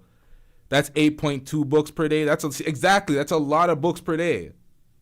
At all. And plus, I thought that Jesus was my big homie. So you know how you get a story about a dude joined the gang and you get a big homie, right? Like at this particular point in my life, my thought is that the Bible is the greatest book that's ever been written. Okay. That it houses the truth, and that it gives you this story of Jesus, and that I'm supposed to be like him. Okay. So it's already in my head that as soon as I get 13, I'm leaving. You at 13, you don't only like, okay, Mom, I'm moving out. You moved from Ohio to Florida on your own. You weren't afraid. I mean, you like, did you? Hold on. So what were you gonna do when you got to Florida? Don't say I wasn't afraid. There's no such thing as a human being of not being afraid. Okay. There are certain human beings that understand that being afraid. Wait, didn't Fresh say his body count's like 3,000? Isn't that what Fresh said? His body count 3,000? Why does everybody just use the number 3,000 arbitrarily without thinking it through? In no way stops you from doing what you got to do. Okay. So I was afraid, but I couldn't be that afraid because I knew what had happened with Jesus. I knew how it worked out. I knew that I wasn't in the wrong with how I was feeling, and I knew that I didn't have. What? Okay, who in the Princella chat just joined the chat and spewing this rhetoric? What in the hell is this? What the hell was that? Quick reading techniques. Black men are limitless when focused. Oh, okay, I read that wrong. Yeah, I'm stupid. Never mind. Yeah, I'm stupid as hell, man. See, I be trying to catch people quickly, and I don't read the shit. I don't read the shit properly, so I pulled this up and embarrassed myself. Yeah, I went out sad as hell. I thought it was a disparaging comment. I was on the defense. All right, let's get back into this. Have any bad intentions in it. Right. So I trusted God that it would work out. Why Florida? Because if you're raised in Ohio, the one thing on your list is, I'm going to get away from snow. And I'm going to get as far. I want to go. Tell me the place. I literally went to a truck stop and I asked all the truck drivers where they was going. And there was one guy going to California and there was one guy going to Florida. And they told me how long it was going to take. And so that's why I ended up in Miami. Because... How'd you get there? You caught a bus? Or... No, I just told you. I was at the truck stop. So you hitchhiked? I didn't hitchhike. I got in the back of the dude's 18-wheeler. Me and my Rottweiler puppy and my suitcase. Yeah, because I was. Okay, so if y'all want to hear his entire backstory, I'm gonna skip some of this. I don't care to listen to the backstory. I want to hear him cook these other comedians, and then we're gonna speak about some things that we tabled in the chat when we spoke about the territories and countries basically trying to insert themselves in other countries and take over land by arbitrarily drawing lines on their map and presenting it to their people. Basically, the leaders of the government will present this new map to their people and be like, this is our new country. Meanwhile, it encroaches on another country, and it's like, we didn't recognize that globally. Like, what are we doing out here? That's what countries be doing right now. Somebody brought up the Venezuela trying to annex 60% of Guyana. They're literally trying to annex 60% of Guyana because they can utilize their goods and resources, the oil fields out there, to basically stimulate their dusty ass economy. So they're trying to take advantage of Guyana. That shit got shot down so fast. America wasn't playing with that shit. Guyana was not playing with that shit. That ain't happening. Trying to annex the Esquib. What's that region called? Where the Guyanese man's in the chat? What is the region called? They try to annex 60% of the land. It's like, what are we doing out here? It's some filthy work. But yeah, we'll get back into that later. Let's get into the cooking, y'all. I probably had $2,500 on me, like I was. Yeah, so we're gonna fast forward this because we simply don't. We don't care. Let me tell you, we don't care. Around me, and I can't sleep comfortably around you. That is facts, chronic introvert. I went out sad enough times today, so I'm not even gonna try to pronounce that. But let's get it. How similar are you to your father? I don't know. He's a great man. I'm saying. Because it seems like y'all butted heads. If y'all want to see this part, once again, full interview on Club Shay Shay. We're skipping this. We're getting into the parts where he is cooking these comedians because there's a lot here. Even Chris Tucker catches some strays. Them? Well, I asked because it went all the way to the actual department, so it was actually going to be something. And when I asked them if they could just make sure that my brothers didn't get separated and what's up. Oh, this is when he was talking about leaving his house and his siblings and what they did and blah, blah, blah. Y'all can check that out if you haven't seen that already. We're just trying to offer commentary on the people getting cooked and seeing what's cap and what is not cap. So that's why I'm fast forwarding this part, folks. Told you he didn't read the script. There we go. No, the Santa Claus was almost daily. Like, I had a routine. So you really could have played that old thief in Santa Claus. You could have played it. No, the Santa Claus wasn't a thief. The Santa Claus, you can't tell me. I read the script. Ricky Smiley told you he didn't read the script. The Santa Claus was a crackhead. He just had that outfit on.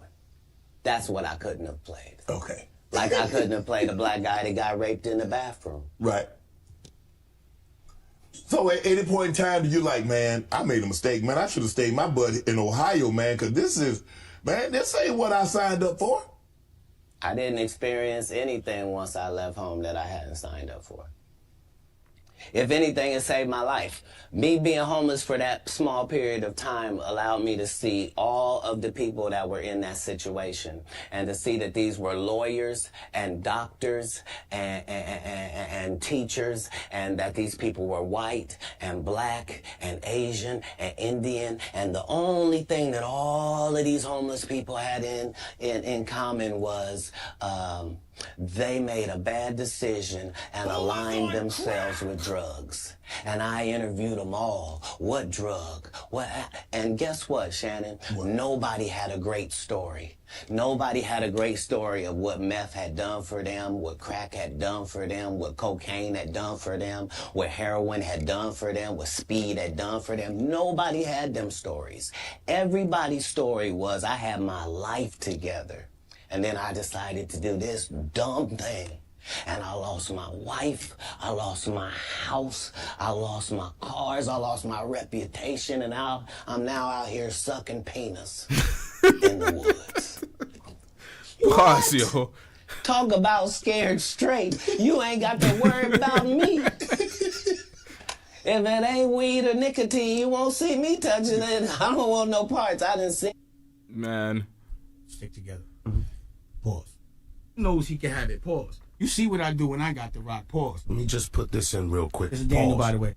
Why do we not include alcohol in drugs anymore? We just leave it out.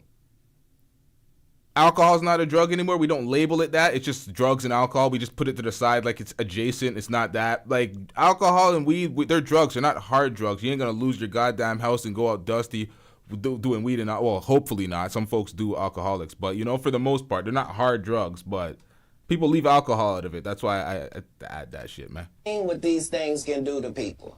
Anything that take over your free will is the devil itself. Have you ever thought about what your life would have been had you stayed in Dayton, Ohio? No. That's like asking somebody that's in the NBA for 14 years, like, what would have happened if you didn't come to the NBA? Well, I shudder to think. I thought it was what I was made for. I thought it was what I was built for. Anybody that knows me will tell you that when they first met Katt Williams, when I was Cat in the Hat, and they tell these stories about how he changed his name. Look, the truth of the matter is Disney sued me. Yeah, I was Cat in the Hat. They sent me a cease and desist letter, and I'm not even making $25,000 a year. All right, cool. We get it. Cool story. Y'all want to see it? Go check it out on Club Shay Shay. But we getting back into the cooking, so.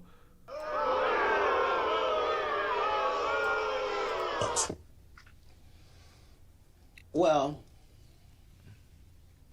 Yeah, Disney sued him because he's not supposed to use the name Cat in the Hat and profit off of it because the copyright didn't expire. Like Mickey Mouse's, there's a new Mickey Mouse copyright that just expired, which was able to, by that expiring, people were able to understand the copyright business on how these things expire and how they're still active and what happens to you as you use their likeness while the copyright is still active. That's what happened to him.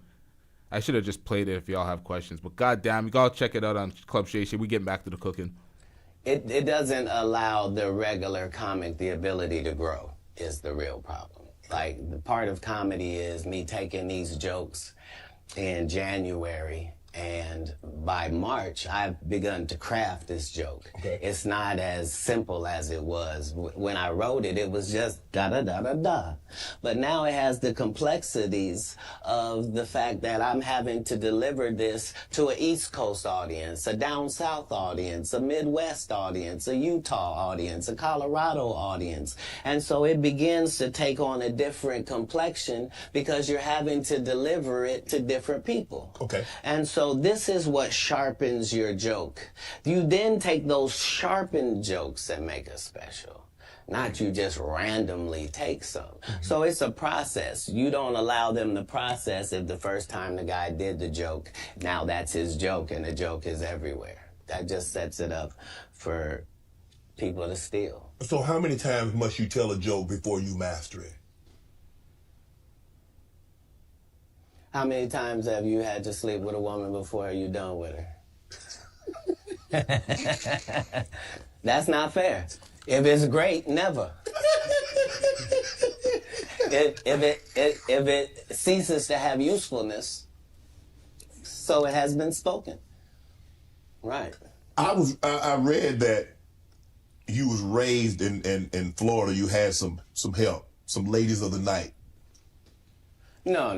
That's not true. No, that whole story doesn't take place in Florida. That story takes place in Oklahoma City. Okay. So after I'm in Florida, I then join, I try to join the Marine Corps, and they won't accept me because I'm too young, and I've lied and told them I'm 16 and my family's moving down. I don't have my ID, but it's coming. And so they let me go to the boot camp. That's not going to work now. Okay, so I've learned that lesson. So then I get this job selling stuff door to door. Across the country. And so I've been to all 50 states. Again, I'm 14 years old. So I did that. While I'm doing that, one of the places I'm at, I'm in Oklahoma. Mm-hmm. And I've decided I'm going to stay here because of meeting these ladies that you're talking about and that situation. I don't know at the time why that's important in my life or why it's something I should be doing or any of that. But now later on, it certainly helps me in formulating Money Mike for Friday After Next. Right. And a pimp named Slickback for the Boondocks.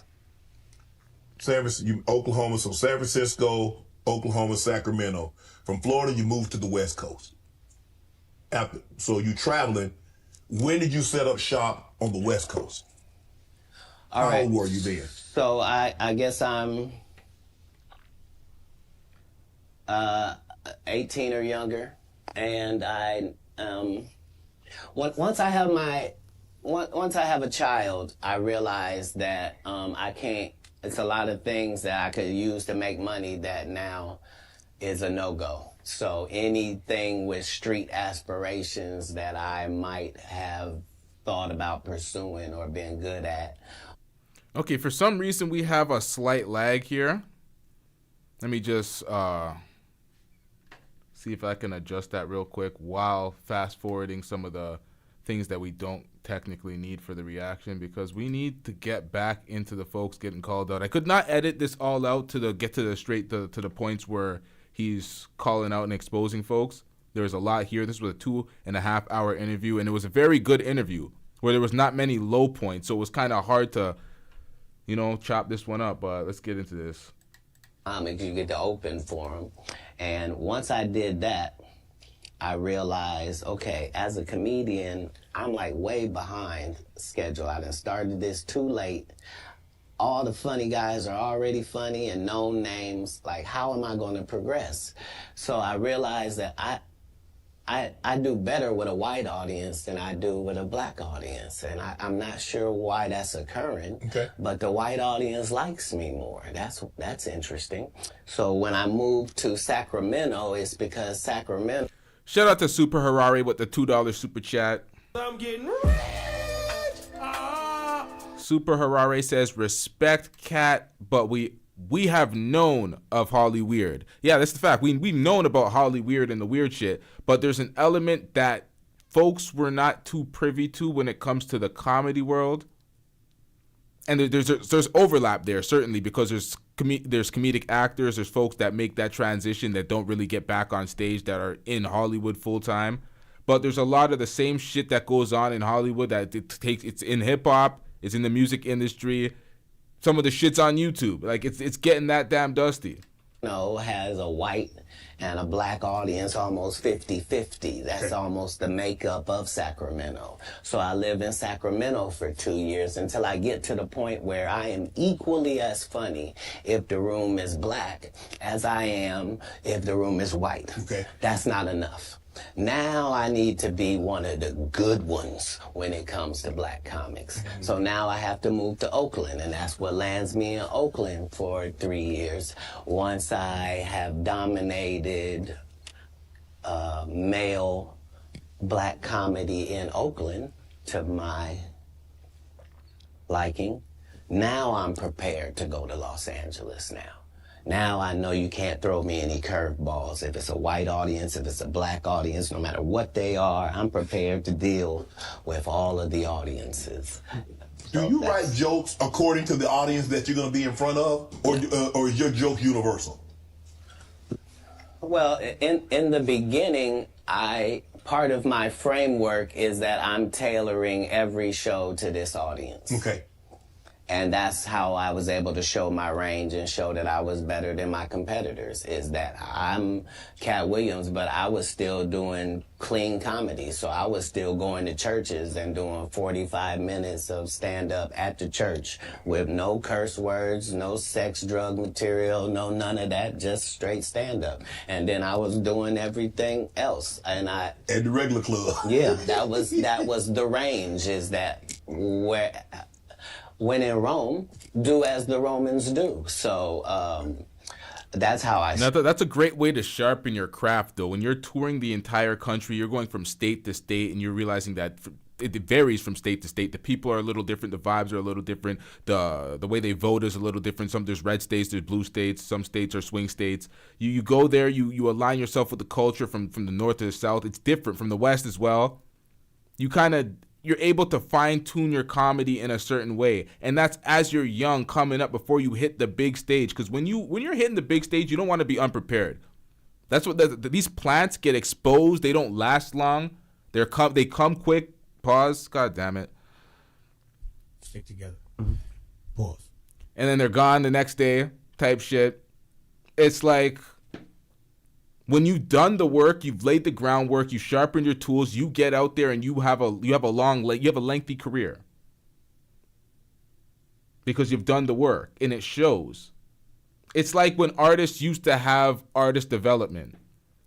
Artists used to have interview skills where they didn't sound like a complete high idiot during their interview where they can't even articulate a single sentence. They had longer careers because of it. Nowadays, there's the process, and some people jump the line. There's too much plant, and you can tell when there's a plant. Like that Bobby Athoff girl, whatever. Like when you see plants like that, they're so egregious and they're so obvious, and they come and go. So you can tell somebody like Katt Williams definitely put in the work and the groundwork to maintain a lengthy career. Started, but as you begin to get better, you begin to be able to speak to your entire fan base, and that's really what's been helpful, is that I've been having the same conversation with my fan base for 12 comedy specials. Is that what set Katt Williams apart? Is your range? Is that you can do a comedy, do 45 minutes in the church. I can go to a comedy club in front of 250. That's real ability to keep it clean and not just have that generic copy and paste. So you have one set type shit like that. That is a unique ability or a skill set to be able to traverse all these different mediums with that comedic ability. Shout out to Armani with the $5 super chat. I'm getting Armani says, good job again, bro. Shout out to you with the $5. Salute to Armani. I can go into an arena with 15,000. That's range, because everybody can't do that, Katt. Well, if that's what range is called, then yeah, it's range. But I like the people I'm talking to. You see what I'm saying? So it's not like it can't be condescending. Because I'm talking to my white male friend when I'm telling that white joke. Right. When I'm talking about this joke about this black lady, I know that black lady. That's who I'm talking to. I'm speaking to this fan base that I've been speaking to from the beginning. That's cool and all, but yeah, I want to get to the cooking, man. I'm sorry.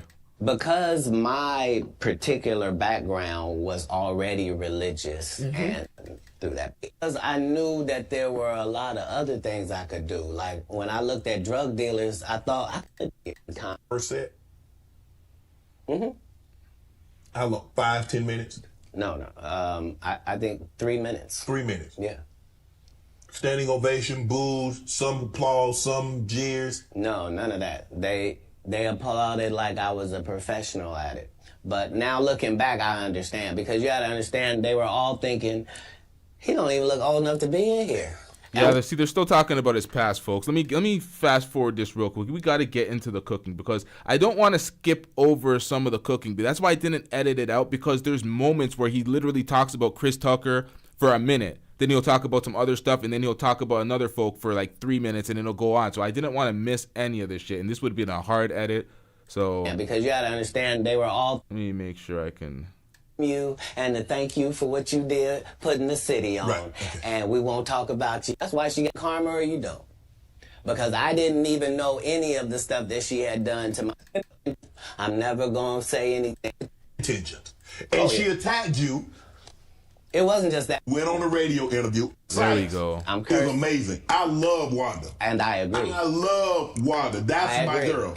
But I remember on the radio, you went on a radio interview. If I'm not mistaken, that's in Atlanta. Right.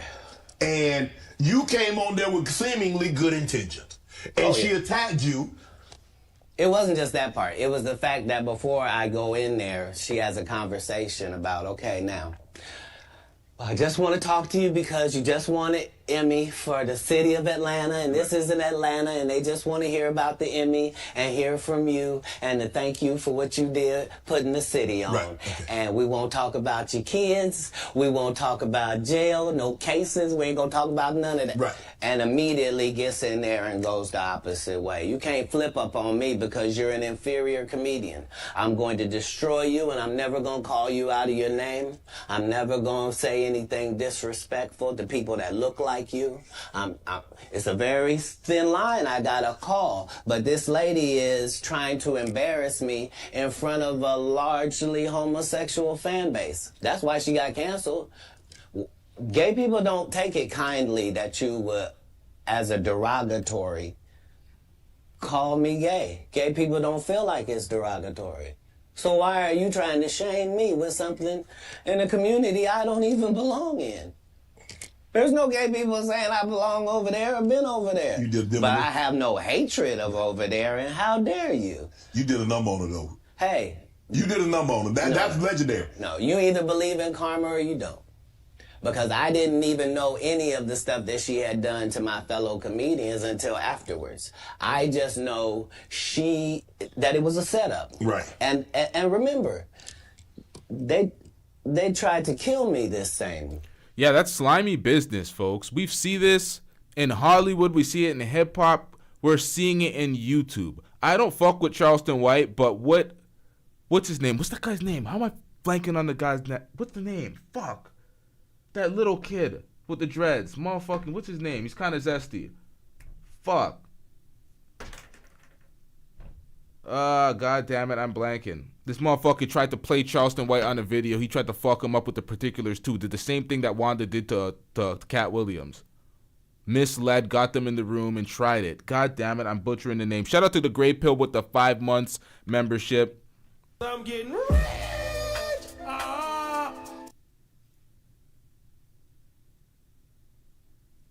Yo, I gotta remember the name, man.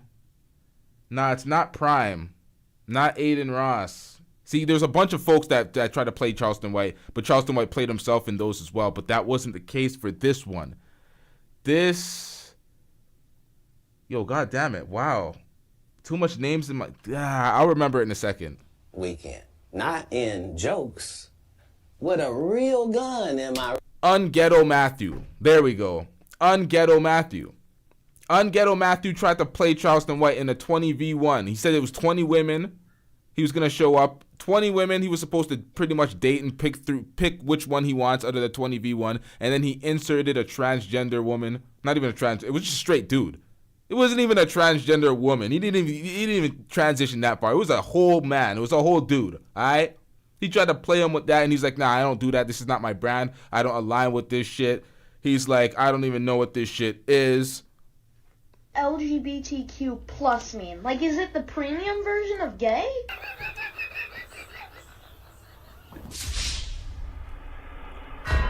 So he pulled up the contract and said, whoa, look, the particulars. It never said 20 women. It said 20 people and blah, blah, blah. I'm going to react to that later because folks be trying this shit.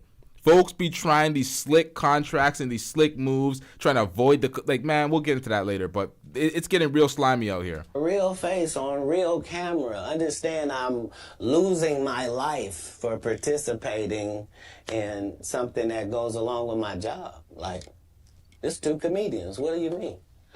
And the world was okay with it because it was me. Had that happened to anyone else, the world went crazy when Will smacked Chris. This is a person pulling a whole gun on a comedian in the... No, nobody felt sorry for Katt Williams when that happened because he turned that interview around and cooked her. That's why he cooked the entire table and left.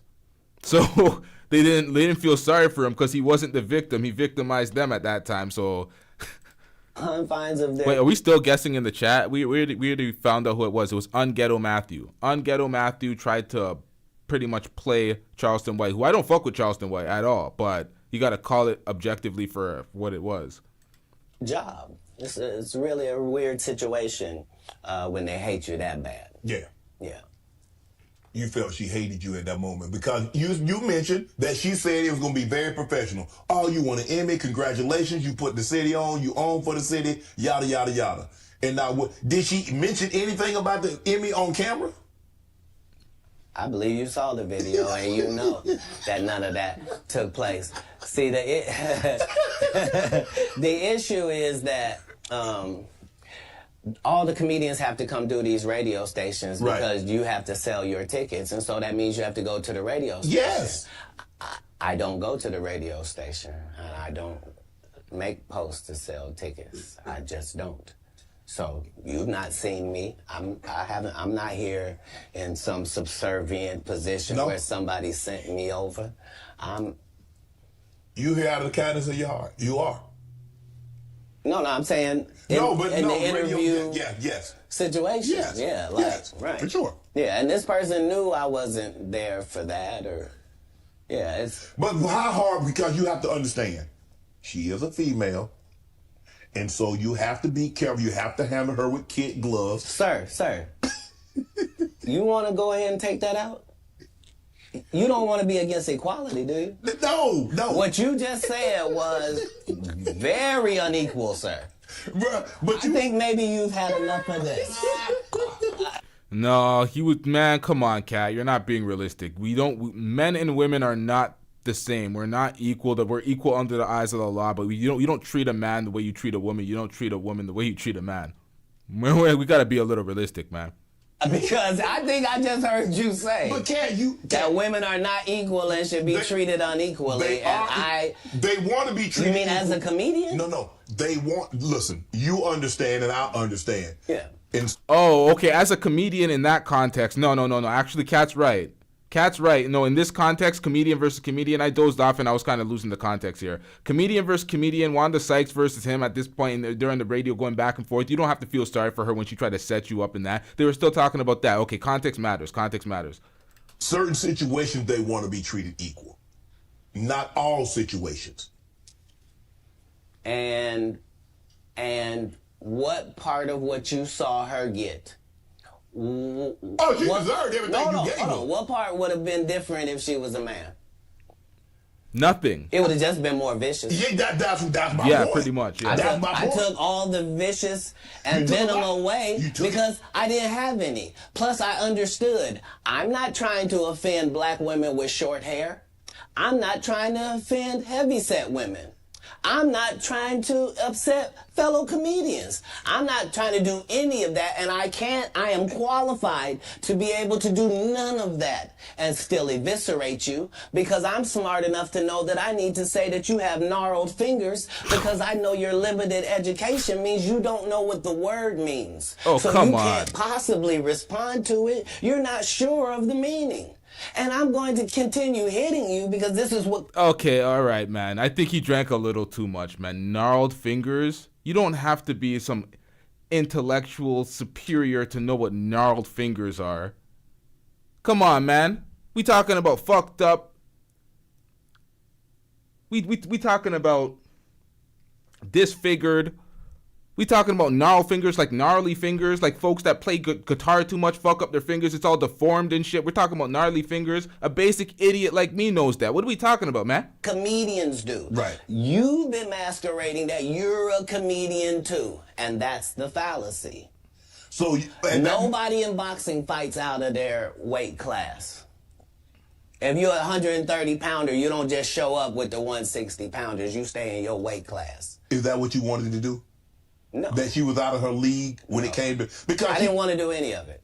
I know you didn't want to, do any but once she took it there, did you feel that you had to go there? Oh, you go where?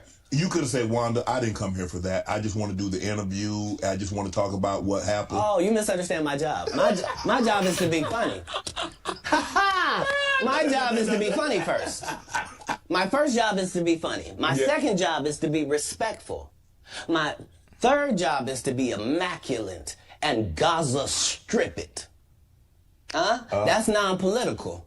I'm saying if you you let a terrorist accidentally touch over here, and I won't stop burning you down until there ain't nothing left. It'll literally be rubble on top of rubble, and I'll still be bombing. Why? Because that's why you should mind your business. This is what F around and find out is about. Right. Yep. It's true. Have you ever been booed, Katt?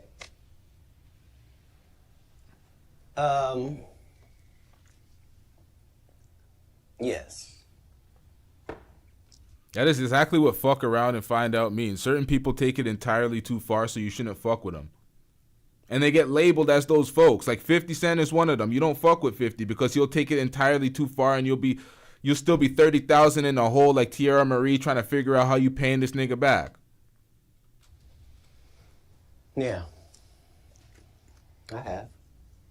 What was that feeling like? Did it like want to give up? Because we don't, because when you have, I don't know how early it was in your career. Obviously, it hadn't been I don't think it's in the last decade because you've been immaculate.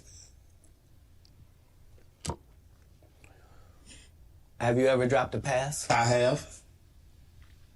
I've been booed too. You know the little segment between... That was the perfect analogy because he asked him when he got booed. He said you may have been in your early years. It could happen anytime. You could be an extreme professional. That's why I said you ever drop a pass. It doesn't matter how great you are at catching those passes. It doesn't matter how great of a route runner you are. There's always a chance that you're going to drop a pass. The limited focus at 1 second, you're going to drop a pass. Nobody's hands are perfect. You're going to drop a pass. It happens to the best of us. So doesn't matter how long you've played. So it's like you can get booed potentially 20 years into a comedic career. You could have an off night. It's life. Everything is fine and I got it. And then you noticing where it is now. Mm-hmm. Yeah, it's that. The thing about as a comedian, the audience's opinion is the only opinion that matters, not you, the writer, none of that. And so I don't think any comedian has ever been booed unnecessarily either. They deserve it. Oh yeah. I'm saying. Y'all gotta understand when it comes to 50s beef with Jada Kiss and Fat Joe and the folks that survived. Those folks they were catching stray bullets.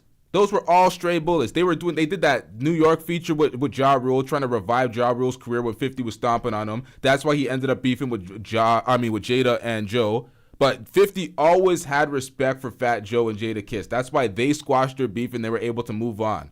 Jada Kiss and the Locks kind of watched G-Unit during that beef. I'm a heavy G-Unit fan, so I was on G-Unit side, but they were getting cooked during that beef. I'm not gonna lie. So it's like they on record they kind of lost a little bit, but that piggy bank record elevated 50 above, and it looked like he was winning and shining, selling diamond records. So it didn't have any effect, but he wasn't able to kill the Locks. The Locks, Fat Joe, all them niggas survived. Although Fat Joe was getting packed out in the Elephant in the Sand mixtape, he was getting cooked, but his career somewhat survived because they understand that that Fat Joe was also a real nigga. So, I don't know, man. I'm saying, what do they say when a guy shoots the air ball in the NBA? They say, air ball, to make sure everybody knows. But, again, he still got to get back on D. Right. Like the game didn't end. He don't get to throw his hands up and sulk. Right. That's supposed to be used as a learning experience. Most comedians don't get booed enough. I mean, this is how you end up with a Michael Blackson who's a real African doing a fake African accent. Okay, this guy is mad at me. All I did was give him the best advice of his life. Remember, he was wearing dirty dashikis. And I told him he needed to dress to be in the position that he's trying to say that he's in. Dress for the job that you want, not the job that you have. And he was spitting facts when he told him that. And Michael Blackson's career elevated immensely after he took his advice. But he hates him after you took his advice. So he gave you good advice and you hate him. That's very weird, man. That's very weird. Maybe we're missing some stuff here. Maybe we need to hear from Michael Blackston, but...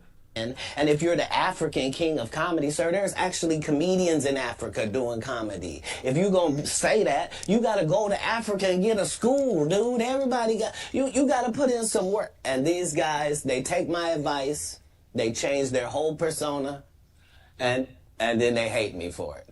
And generally, I'm just too big to comment or make a statement about it or do a live or any of that. But when it gets to be a whole grouping of these guys, I got to come and talk to Shannon. I got to lay it down at the altar. You know every comedian. This is the other side of Kirk Franklin prank. This is the reckoning. 2024. The reckoning. See, this is the thing. Some folks have impact and influence unlike other folks. And that is just the damn truth. Katt Williams, they like to try to say, oh, Google his net worth. The net worth that you Google is absolute cap. It's mere conjecture. They have no idea what they're talking about. Certain folks get listed and they don't get treated a certain way. We've seen this happen to Monique. We've seen this happen to a bunch of folks in Hollywood. They don't want to play their weird Diddy games, so they get ostracized and chastised like they're a piece of shit. And they also like to malign them with rumors like they're crazy, they're drug addicts, or whatever. They love to do that. They're hard to work with. They're difficult because they don't want to play the Holly weird games. So, shout out to Katt. But let's get back into this. You watch that. You know every comedian that's been on my show. You watch every episode. No, that's not what you said. You said I know every comedian. You know every comedian. You're limiting me. Oh, you watched every episode because you know things. You know things. That's always where I'm trying to come from, whether it's comedic or otherwise. That's why even if you see me get arrested 10 times in a row on TV, as a fan of mine, you can be like, he finna be right out. Yeah, but they just said he didn't do it. He couldn't have. It's stupid. Yeah, but they do it enough. They do it enough times where your character is now drawn into question. They're like, oh, we always seeing you getting locked up. He's a perennial inmate. Like, he's always in there. It's like, okay, that's what they do. But people like Katt Williams have so much influence. You see it. The people that they love to keep down. They love to hate on, act like they're the haters, calling everybody out when they want to keep it real. They have the influence. Katt Williams has so much influence that he has, 6 million views on this video. And it's going wildly viral. Everybody's talking about it. I think it was Alicia in the chat. Who's in the chat that told me that everybody's copying my style of my show? Because that's influence. I may not have the numbers as some folks, may not get as many super chats as some folks, but the influence has everybody copying.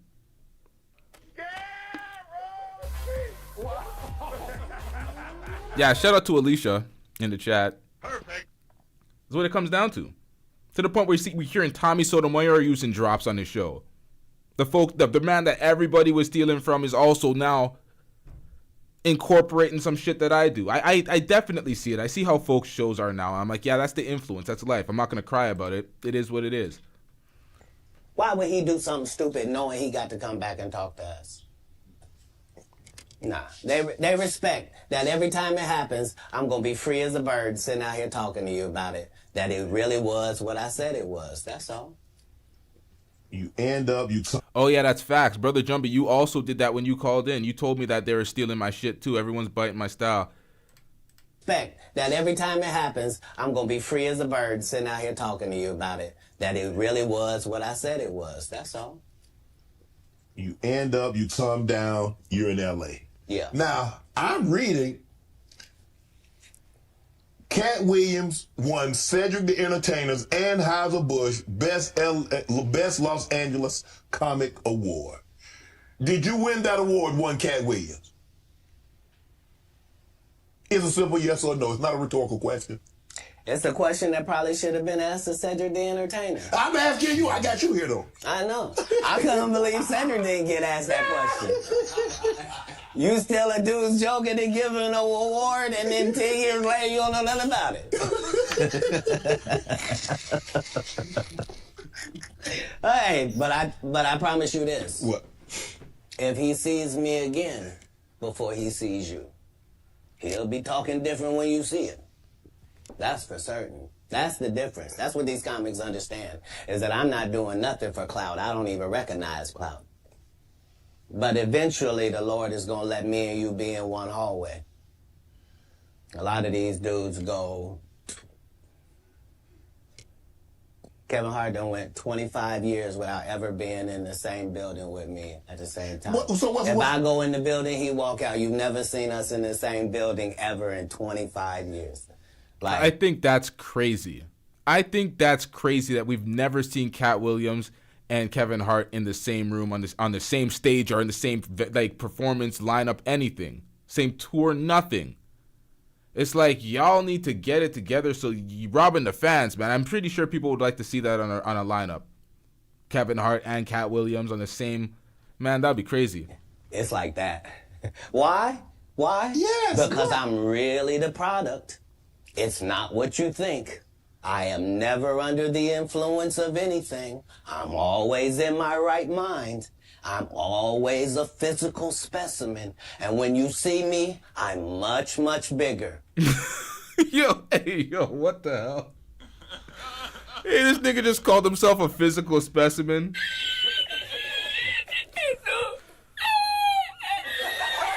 That's what I'm saying. Sometimes he's serious in this interview. Sometimes he's being facetious. He's fucking around. He's telling jokes. Of anything, I'm always in my right mind. I'm always a physical specimen. And when you see me, I'm much, much bigger than you had thought. Stop the cap. I have far less play in me than you would like. And I'm relentless. I'm out there. I'm still, to this day, I play 11 games of basketball with a 20-year-old. Stop the cap. The record is 92-6. Stop the cap. This is just in the yard, just to the rack. Bro, I seen you get chefed by a 13-year-old. What are we talking about out here? This guy, okay, now this is all comedy. What are we talking about out here? Because you work out, Cat? I mean, you work out, Cat? Not to the gym. You don't work out the gym? You push-ups, sit-ups? My whole life it was just push-ups and sit-ups only. I would do like 100 push-ups a day. Just. I thought you were gonna say 1,000. No.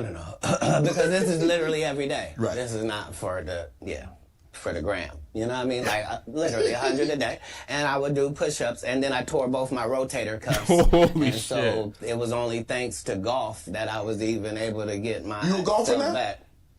I've been a golfer for quite some time. My short game is impeccable. I can't get you but 2 and some change off of the tee. Off the tee, but I'm still coming in for par guaranteed.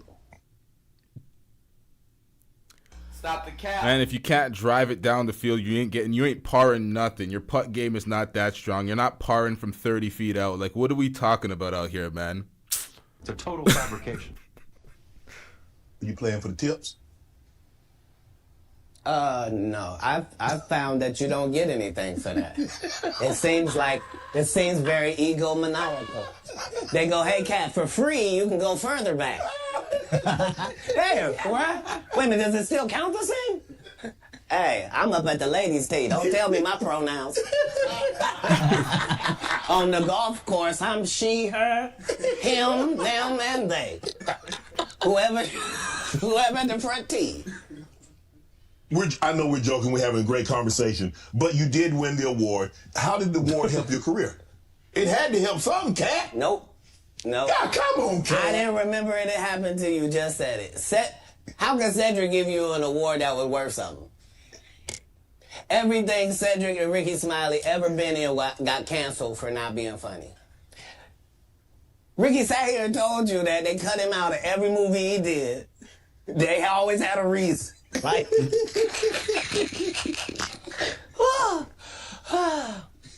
That's why I'm funny, because I'm a happy person. I laugh all day long. I can't even imagine the misery of these bums. Just to not be good at what you do, not work hard at what you do, but have to act like you the best at what you do. It is crazy. It's crazy. But they be touring, they be doing like 100 shows a year? That's me. I don't run into none of them. That's what I'm saying. If you a Faison Love fan, you mean you've been a fan of him for 32 years, you still waiting on him to do his first special? You mean to tell me if Steve Harvey, your favorite comedian, you mean you've been waiting for him to do stand-up for 15 years now? I mean, Steve got a lot of other... DL's still out there.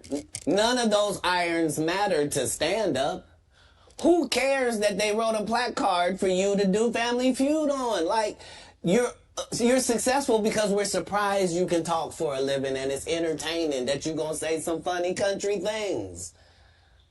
But not a writer. Right. Not a writer.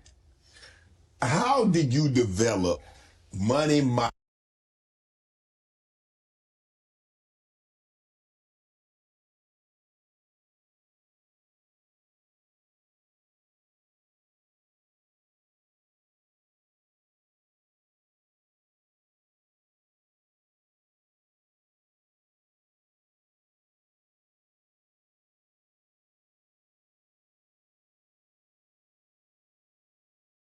Stop it. Get some help. You up here trying to get people sick.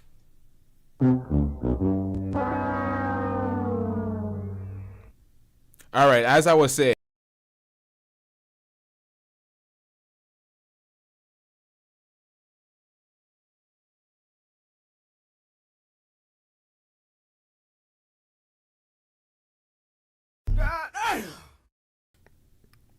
All right, so let's get back into it. And get it. I mean, that. Y'all heard that, right? I mean, everybody talk Money Mike. How? How did you come up with that and said, you know what? Yo, Greenfield caught me. No, I was just fucking with y'all now. Oh, shit. Nah, see, it happened to me by accident, and then I was like, you know what? Fuck this. I'm going to fuck with y'all. All right, so this is what he said. Kevin Hart responds to Katt Williams, gotta get that anger up out you, champ. It's honestly sad. So he tried to basically condescend and be like, oh, you're just angry. You gotta get up out of you, whatever. So this is what it says. It says, gotta get that anger up out of you, champ. It's honestly sad. In the meanwhile, please enjoy my movie trailer. Kevin Hart, I'm sorry, bro, but we don't care. I'm not even gonna read the rest because this motherfucker tried to promote his trailer or for his movie dropping in the next 8 days. Like, if you don't get that bullshit out of my face, man, what are we doing here? If you don't get that bullshit out of my face, bitch. This man tried to promote a movie. He tried to use that spotlight to be disingenuous and promote a movie instead of dealing with the matters or any of the things that was spoken about him. Being a plant, any of the back and forth. You didn't want to speak on it. You just wanted to use this moment for clout. And this was some of the responses. That passive aggressive shit they're doing in response to him just proves everything he's saying is true. They can't fight with receipts they know he got. Or he can't fight the receipts that they know he got. It's like, come on, man. Nothing about what Katt said came off as angry, LOL. So Katt telling the truth, basically. I had a dyslexic moment, but yeah. What are we doing out here? This is the general consensus of the comments. There was only 42 when I first got into this chat section, but oh no, there was more than 42. That's the replies here. Nonetheless, this is what they were saying. This was consensus. People were not feeling that response. They're like, you didn't prove anything. You didn't pull out any type of evidence to shit on anything that Katt Williams said. That was a weak-ass response. Kevin Hart doing the Hollywood shit. This is how he should dress. This is how he should talk. This is how he should look. This is the kind of whip he should ride. This is how he should talk. So if you'll remember that was my first movie, just understand that what I did then, I've done with every single... And that's where people get finessed. He tried to be above it. If he tried to be above it, he would have left it alone. He tried to diminish everything he said by just, the same old trope. Oh, they're angry. Someone else is going to be like, oh, he's on drugs. Oh, another person's going to be like, oh, he's broke and aggy, wants attention. That's what they're going to do to deflect and not deal with the points. Try to disparage his character. It's like, how about we deal with the points? Because we don't give a fuck about how these motherfuckers be doing in real life anyway. So let's get it, man. Role, whether it was an Emmy-winning role or whether it wasn't, whether I was playing somebody homeless, whether I was playing a dirty vagabond on Atlanta, whether it was an eccentric guy in First Sunday, regardless of what the role is, the first thing I do is erase me from it. Okay. So anything that I would naturally do, that's what I'm not going to do because I'm playing a different character. Playing the character. Okay. Right. So I then create this person based upon real life circumstances. So I don't have to wonder what a pimp thinks because I've been in that position for a little while. I also worked manual labor for some time in my life, so I don't have a problem paying somebody that works, and I don't have a problem being a go-getter because I'm a go-getter. So I bring whatever I can to these characters. I was able to, the first week that I got the script, there was a pimp guy that used to be a pimp, but he wasn't anymore. He was a rapper now, and his name was Mac Minister. And he had been a pimp and was going to be a rapper. And I had never done a movie before. I was a stand-up, and I'm getting ready to do the movie. And so I was able to craft what a real pimp was like, what was too much. I didn't want to be stereotypical. Right. I did the research. I saw how many times people played pimps, and they were always... It was always something weird about them, I guess, because it's a weird job, you know what I mean? Yeah, this is what's going on right now. TaylorMade says, yeah, people are posting, or I think posing, but I think you meant posting receipts and showing that Katt really out there helping folks. And this is the thing. They're showing all the things that Katt's doing. If you go on any social media site, any of these blog sites right now, they're going to show comedians getting called out. You're going to see, I'm fucking this up. You're going to see clips of, let me pull this up. Cedric the Entertainer, another one, wow, him stealing lines from a 1980s show. We have the same thing that Rob B sent me with him stealing lines. We're going to have to play that. There's a whole bunch. Everybody's just validating the things that... What is this? Okay, this is when he violated Luda's wife. That was disrespectful, but yeah. That's the only thing I don't co-sign. He shouldn't have disrespected Luda's wife, but nonetheless, let's get back into it. I mean, and I wanted somebody that didn't seem like none of that. That he really thought it was a business and treated it like that. And so, you know, adding those levels to acting is what all actors do if they're not Steve or Cedric or Ricky. Like, you're trying to create a character. You can't just be Faison in every movie. Like, you're just gonna take your shirt off on every movie? Like, why does it say that in your script? Man, let Big Worm live. Let him breathe, Katt. Let Big Worm breathe. Stall him out now.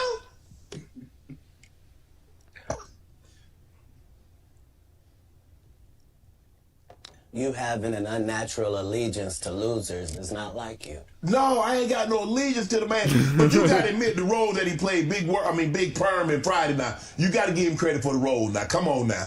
Let me ask you a question. Yes.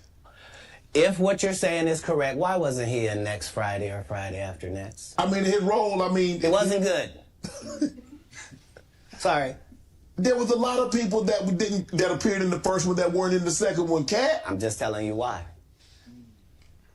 I'm sorry. I'm sorry that there's a news flash that there are reasons for things in a business. Yes. Oh, okay. Well,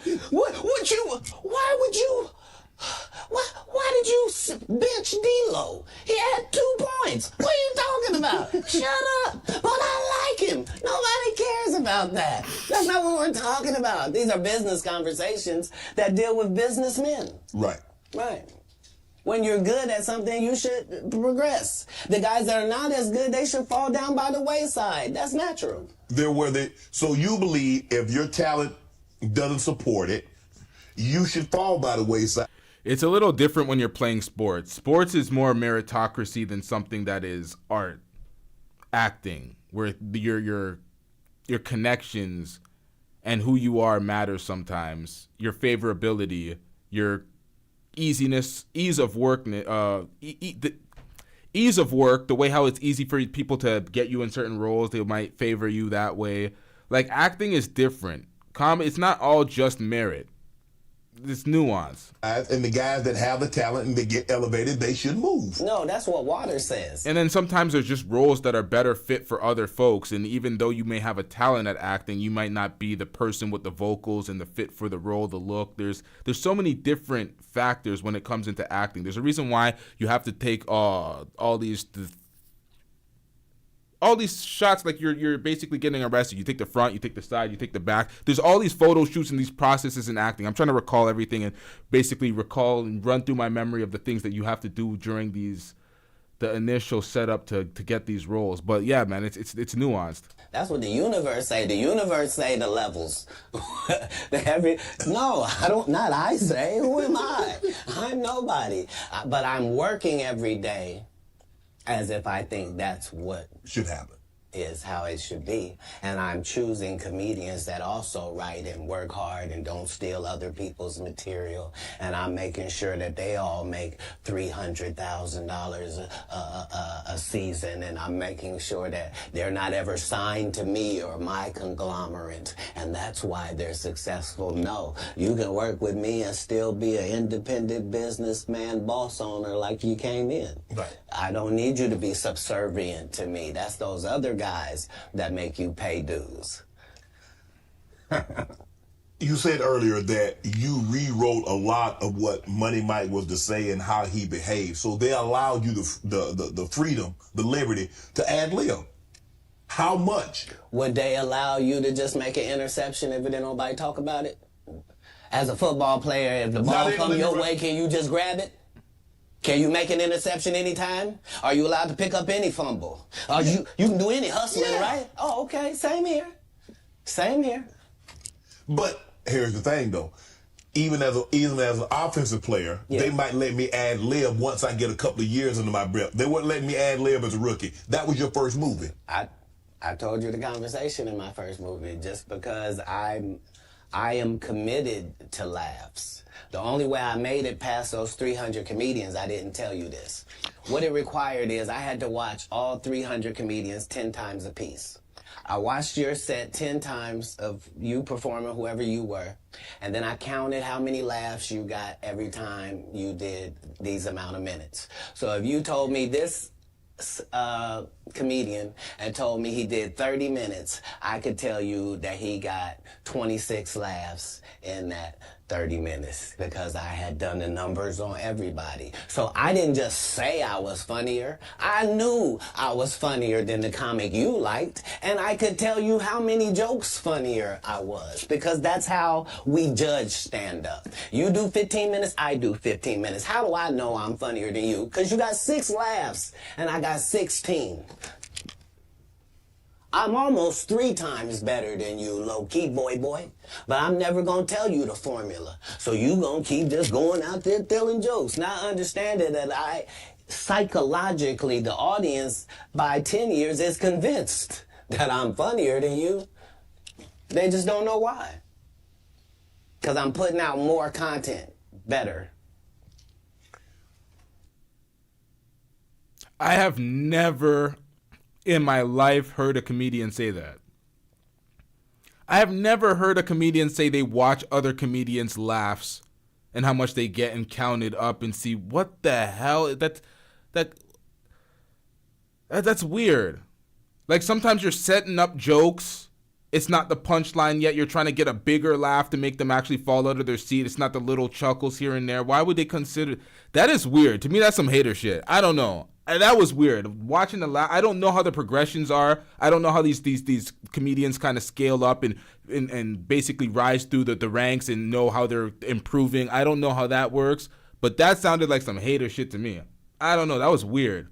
That was that one part in this thing where I was like, okay, that's what you're watching, their laughs. Like, I guess we, like content creators, we watch other folks' views and try to compete with their views. I guess that would be the equivalent for competitiveness. I don't know. I had Terry Crews on here. He said at the time that you did the movie, you were homeless. Is that true?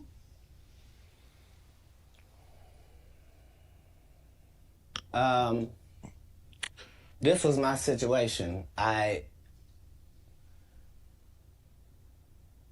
5 months prior to me getting this first audition for Friday After Next, I got this. Okay, let's have this conversation. This is a good conversation, actually. TaylorMade says it's like watching another basketball team's play so you can know how to beat them. That would be watching their jokes and quantifying their jokes by your mind. So like that's like, okay, if I was trying to compete with a comedian and I was like, okay, how am I funnier than this person? I would watch their jokes and be like, okay, you're getting these laughs, but I wouldn't jot down the amount of laughs, because that means you're competing in a weird way where the math is not going to add up. So if somebody has a rapid style of humor where they're like Family Guy, everything they're trying to say is trying to be a joke, and sometimes it lands, sometimes it doesn't, and then other comedians kind of walk down their way and their strategies, I wouldn't do it the way he did it. He did it in a linear way of thinking. Oh, 1 laugh equals this. So if you get 10 and I get 9, you're funnier. That's very linear. That's what I'm saying. It's not the smartest way to approach something. That's why I say it comes off a little haterish, because I'm like, well, how do you quantify someone's how funny somebody is by the strict number of it's a weird way of looking at it to me. Baby son, I'm holding him up above me. He grabs my little chain. He's playing with it, and he accidentally drops it. It breaks out my front 2 teeth. I'm in a situation now where when I go to the dentist, they telling me this gonna cost thousands and thousands of dollars to fix this right. They not telling me what it's gonna look like. I go get an estimate with no money involved, find out what I... Think of it like battle rap. Battle rap, somebody says a bar, there might be a ooh. If you're going to count the oohs and ahs, or the amount of laughs or whatever, it's like, okay, but the quality of those oohs. Somebody might say something and they're jumping out the window, they're jumping out the building, they're slamming, they're going whatever. It's more of a reaction. It's more of an emphatic reaction. Like, you're going to quantify a laugh. There might be somebody bawling out their eyes from the laugh, but it's still one-to-one laugh with somebody just like, what? This is what I'm talking about. He's going to try to make this the equivalent to this. And this is my example, all right? You tell a joke, you receive that. You tell another joke, and you receive this.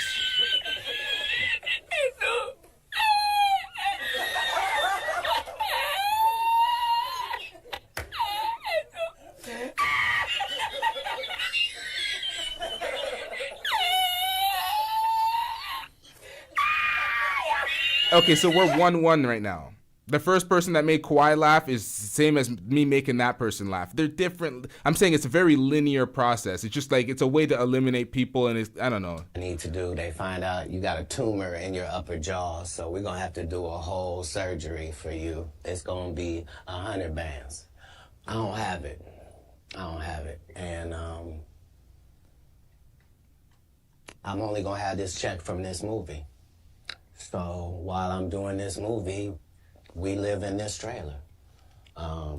This is where we live. So when they come to work at 5 in the morning, we already there. When they leave at night, we still there. We just double back because we understood that this is our one opportunity. And we have this opportunity to change our lives, just like a young man going for the draft. Right. We can actually get in the league with this. There are 30 comedians on this cast. They're all magnificent. This is the holy grail of the situation. So yeah, I was able to make sure that, because it wasn't just my first movie, it was K.D. Albert's first movie, it was Terry Crews' first movie. Absolutely. I was the leader of this group, which meant that we didn't do their rehearsals, they did rehearsal, we did our own rehearsals daily to make sure that we were at the level of professional actors, which is what made it so egregious, that guy. Saying, I was supposed to. You were supposed to what? Katt, he did have a good part in the movie, man. The Santa Claus was funny, man. The dude said the entire time we were filming, I can't play this role. They got a bandana over my nose and my mouth. My family not even gonna know who this is. So yeah, tell your story. Terry Crews also said that you guys had a lot of conversation, that this was your opportunity and you needed to seize this moment. Terry had the benefit of having been in some very high-profile situations already and took L's. Yeah, Terry Crews is a walking L. Terry Crews was slotted in everybody's coon bin for a while. People were not fucking with Terry Crews, and some people are not fucking with Terry Crews to this day. To this day. To this day. To this day. He had been in the league, you know what I mean? He had done pro wrestling. He had done a lot of things. He had been televised and some things that hadn't worked. Right. And this was just fortuitous for him. And now you know what nobody has ever said in the whole industry in 20 years about, you know, the whole Money Mike not getting raped in the bathroom. Right. So I understood going in that there's no reason. I lost for a 5-year period, every single movie that Kevin Hart did was a movie that had been on my desk, that all I had said was, just, can we take some of this step and fetch it shit out? And then I can do it. Like, it don't need. This is why people are not fucking with Kevin Hart's reaction. His response. I'm going to put it back up on the screen. Oh, shit. God damn it. Ah, shit.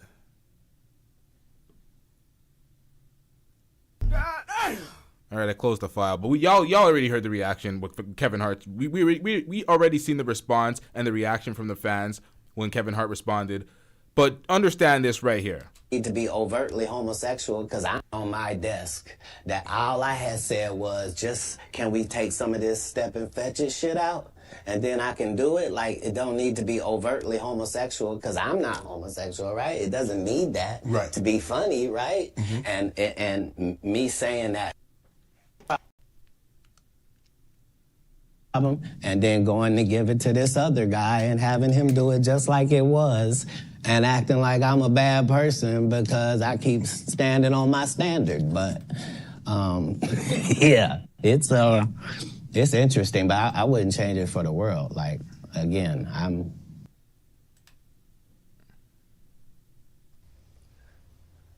on the winning side of these decisions. You know, look, I've had Cube, I've talked to Cube, and a lot of people say Cube doesn't pay. What's your relationship with Cube, and what did that opportunity mean for you? Well, the ungrateful bastards that would say anything about Cube's payment, you shouldn't even talk to them anymore. Like, you don't go to Goodwill, you don't go to a Goodwill thrift store and go, look at all this cheap ass shit. Why don't you shut up?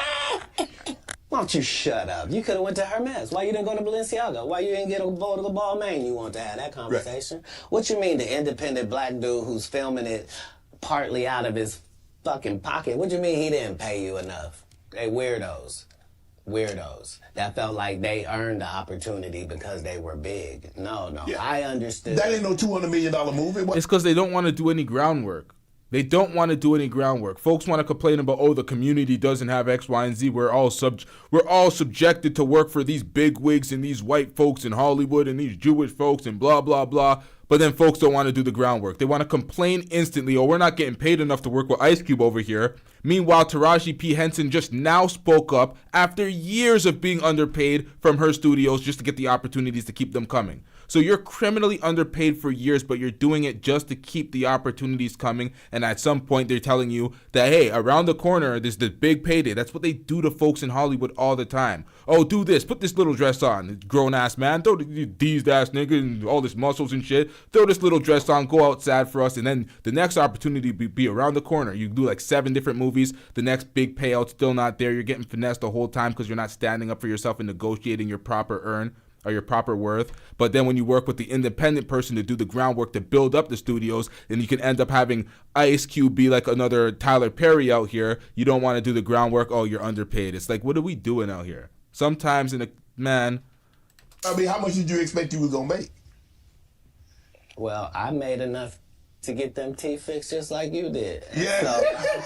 So I it was no harm, no foul. I knew that I was going to go from there, and there was no turning back for Katt Williams. Well, here's the thing. Now, we're going to get to this. I thought that this was the part where he was talking about Kevin in a dress, but shout out to Spoken Reasons.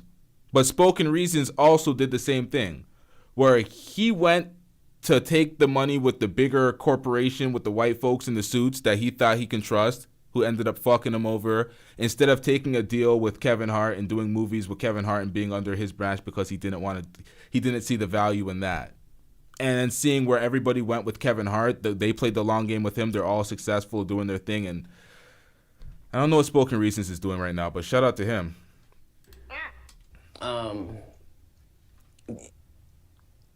I wrote it. What I'm saying if I did it and I did a good job at it, you can thank me. I was involved. Right. I'm not gonna come later on and tell you I never even read the whole script. So how you know what roles? What do you mean you never read the like these guys' whole job is to present something, unfortunately, and I'm just not a presenter. If you ask me a question, I'm just going to tell you the truth of how it went. Would you be willing to do another Friday? Cube already asked me to write it. I was supposed to have been writing it. This is what these guys are mad about. Like, we lost some great people before this movie could come out regardless. Right. And so, yes, there desperately needs to be one. But we we miss John Witherspoon in a way that can't really be quantified, if I'm being honest with you. And the Chris Tucker that we got now is Epstein Island Chris Tucker, not Smokey. Jesus Christ. This is what I was talking about. This is the 1 minute where he speaks about Chris Tucker, and Chris Tucker gets his ass cooked. He got his ass cooked. He got cooked. Hey, you didn't go down like that, huh? He got cooked. Yeah, that Epstein list. Well, did that come out yet? That was supposed to come out yesterday. That list of associates. Everybody wanted to see that list. Everybody's getting exposed with that Epstein list. But yeah, this is bad, man. This chat right here, the Debo, Tommy Lister complained about wearing a dress. Haven't seen him in a movie since. That's the problem.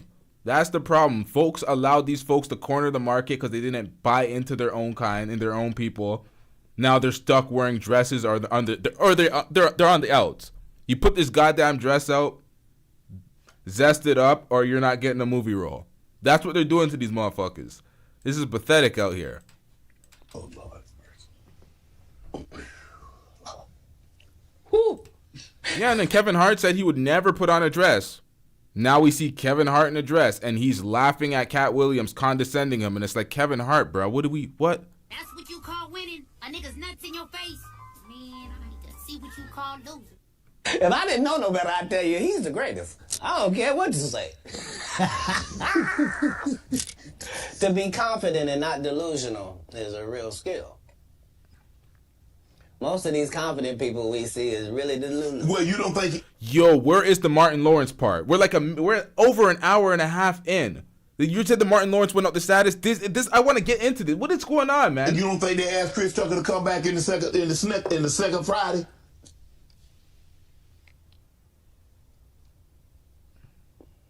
Smokey was all in Smokey. There ain't no Friday without Smokey.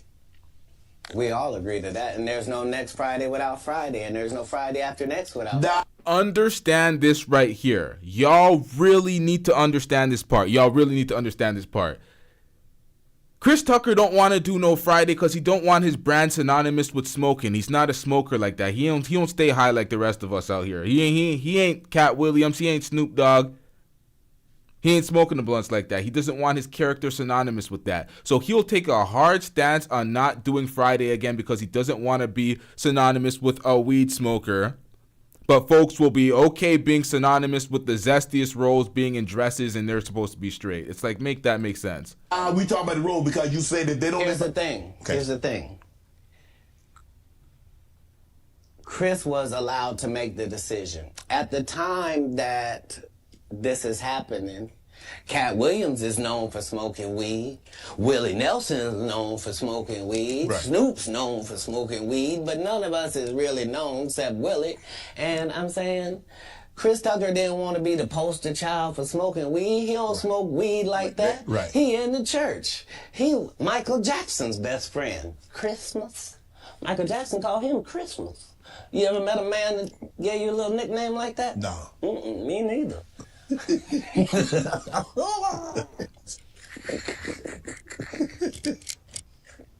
Must be the greatest.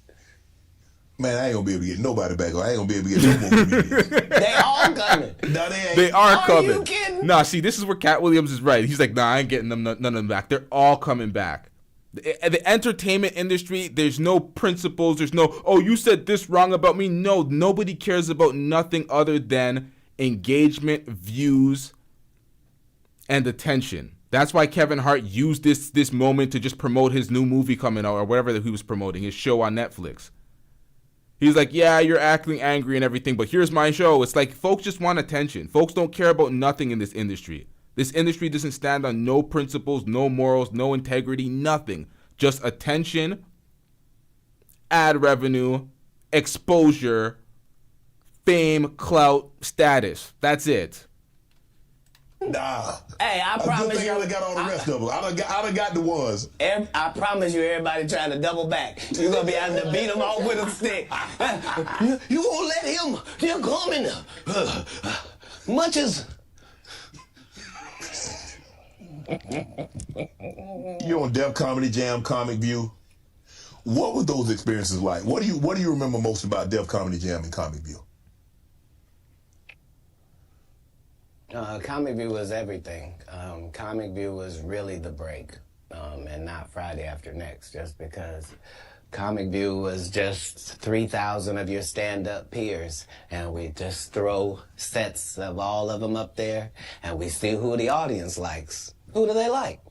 And it was a great wild, wild west time to be involved in comedy, and the same is true for Def Jam, because hip-hop was a fad at one time, and hip-hop ain't gonna last, and why are you doing that?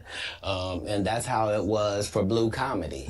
If you were a comedian that cussed, you were ridiculed by the mainstream comedy geist. That would be like me being on Joe Rogan.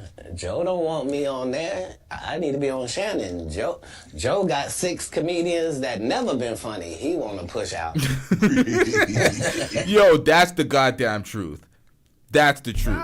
Now he's absolutely spitting. Shout out to Joe Rogan, because I watched and learned a lot from Joe Rogan and his group of podcasters, his whole group. Brendan Schaub, Theo Vaughn, what's his name? Brian Callen.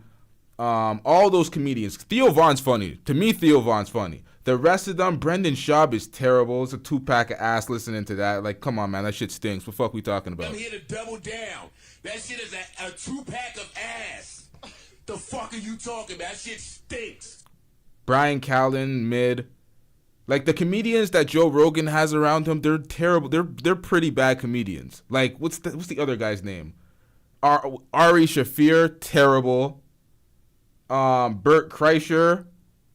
You up here trying to get people fat. So it's like the comedian, they're mid at best. And then at the bottom, you have Brendan Schaub, who's just terrible. So it's like, yikes, but all those guys are famous, they're thriving, and they're successful because of their affiliation with Joe Rogan. It is what it is. But that's really how it is. I'm so sorry I'm competitive. You're an athlete, right? I can tell. You understand. I'm sorry, who? Who?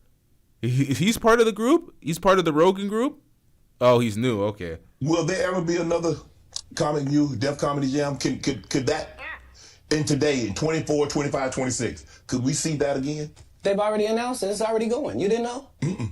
Yeah, Kevin Hart purchased it, so he's now doing Comic View. That happened at the same time that they gave DC Young Fly Hollywood Squares. Yeah, because they tell you that there's no gatekeepers, but we keep seeing the same people open the gate. Didn't Kevin open the gate and let Tiffany in? Ain't he now opening it up? Don't such and such open the gate? What do you mean ain't no gatekeepers? There's 100 gates out here. It's true. Everyone I've seen got a keeper. Yep. Would you have wanted to do Comic View or Def Comedy Jam? Would you have wanted to be? I think we just mentioned I did them both. No, I'm saying. Yo, they lied to you. They lied to you. They lied to you. Hollywood's different. Hollywood, they'll say there's no gatekeepers. It is so obvious and evident that there's gatekeepers in Hollywood. It's fucking Hollywood. When it comes to YouTube, when it comes to music and the hip-hop industry, they literally act like there's no gatekeepers. It's all decentralized. It's the internet era. Anybody's streaming, doing whatever. No, there's a ton of gatekeepers. That is the biggest fallacy in the industry right now, that there's no gatekeepers in this industry. No, that's completely false. There's gatekeepers everywhere. Purchase the rights and refranchise it? Nope. They didn't offer it to me anyway. Like, Comic View did a couple of disservices to comedy as well. Mm-hmm. So there were people like me that were out there getting 2 and 3 standing ovations in one set. And that wasn't good for television. So what they did was they started making everybody get a standing ovation. So they would tell the audience, when they get off stage, everybody get up and cheer. And so now the fact that I'm the only one out there going to get standing ovations is now making people think everybody get a standing ovation. When I seen Amy Schumer get a standing ovation, I was like, What the hell was that? all right, so we're just giving them to everybody. Okay, so there's now that production thing where there's that light that says, oh, applause now. They got that applause bar like they do in the late night television. That's what they have for these comedy specials now. Everybody needs to stand up. And it's like, what? There was nothing funny. Y'all barely laughed throughout the duration of the comedy set, but there's a standing ovation. all these specials be faking it now. The industry's getting faker and faker and faker, and I hope people stand up and rebel, speak out on it, expose some of the fake shit, and just like, come on, man. And that's not how comedy is. So I understood why that couldn't go anymore, because remember Ricky Smiley sat right here and told you a story about how he performed with Mike Epps and Katt Williams when he did Comic View, and to let him tell it, he was funnier than both. My name Lil Dow. You're talking about the special needs. That's good. That's a different time. That's some clever material. That was a different time, Katt. No, it wasn't. It was the time I was there. But I'm saying that time, this time, same times. No, but I'm saying just like people that tell you the Egyptians, they're not black. Egypt is in Africa, folks. As long as Egypt is in Africa, then Egyptians are African. Yeah, that's two different things. You said Egyptians were black, and then you said Egyptians were African. That's two different things. Egyptians are African. But that's like saying Russia is in Asia, so they're Chinese. It's like, no, they're not. That's like saying Saudi Arabia is in Asia, so they're grouped with the Chinese and the Japanese, and it's like, no. That's just continents. That's just geography. They're not black. They are African, but... Do you believe you could tell the same jokes today as when you started out? I mean, Eddie Murphy not telling those jokes. Richard Pryor wouldn't be able to tell those jokes in 2024 that they told in the 70s and the 80s. So they wouldn't have told them. But that's my point. They're not inferior people. No. If they were in this time, they would be going according to our time. Just like then, we were going according to that. Like, that's how it is in the world. There are words that we can use for a while. And when we use them for a while until somebody says, that ain't a good word, we should stop saying that. Correct. That don't make people feel good. And we stop saying the word. And we move on to another word. You can't say the R word. You can certainly say special needs. Yeah. You can certainly say spectrum. Be slow. You can, there are things that you can say to get your point that don't have to hurt people. Right. But you would know that if what you did was construct the English language for a living, then you would understand that part. You financed your first stand-up. You had it cost you $22,000. You had 25 to your name. Yeah. Why did you decide to do that? You believe that much in Katt? I believe that much in business. In business, the goal is for you to become independent and be the boss, take the responsibility, and also get the profit. Okay. That's all. How can I be looking for you to put me on if I wouldn't? And if I can't show you what you missed out on, why would you believe me? Now, the fact that I was able to do it 12 times, that's the real thing. The part that I'm able to do it all across the country. The fact that every time I do a tour or a special, you think, well, that's sponsored by somebody. Somebody did a good job. No, just the guy they're kicking around. Just the one who might mentally not be all there. He's the one picking the outfits, writing this guy's material, booking the shows, making sure he gets there. He's the one hiring the other comedians. But hey, I knew that that's the end goal. So if that's the end goal and I'm there when I start, why would I deviate from that? Right. Remember, my goal was to get this far in Hollywood and still have a virgin asshole and never have sucked a penis. That was my only goal. I didn't want to get with a white woman because I was scared. She might have me running down the street like Jonathan Majors. Come on, Katt. Not because I didn't like white women. I think white women are as great as any other women. But I'm not going to act like I'm not scared of them. I have a reason to be scared. You could be Kang the Conqueror, and they could take your rabbit ass down in 2 weekends. And that's the truth of the matter. So I stayed away from that. And remember, I told you the drug story from when I'm in the park. Yeah. So these are just the things. I had all of those when I came in. I already was ready for that. That's what they don't like. I did not know. You're telling me and showing me a side of the business that I didn't know. That you guys are, the competition, the competitiveness. That's all business. I don't care if they're selling Coke. You wouldn't believe the things that Coca-Cola says about Pepsi. You wouldn't believe the water. He is spitting facts right now. That's all business. That's all business.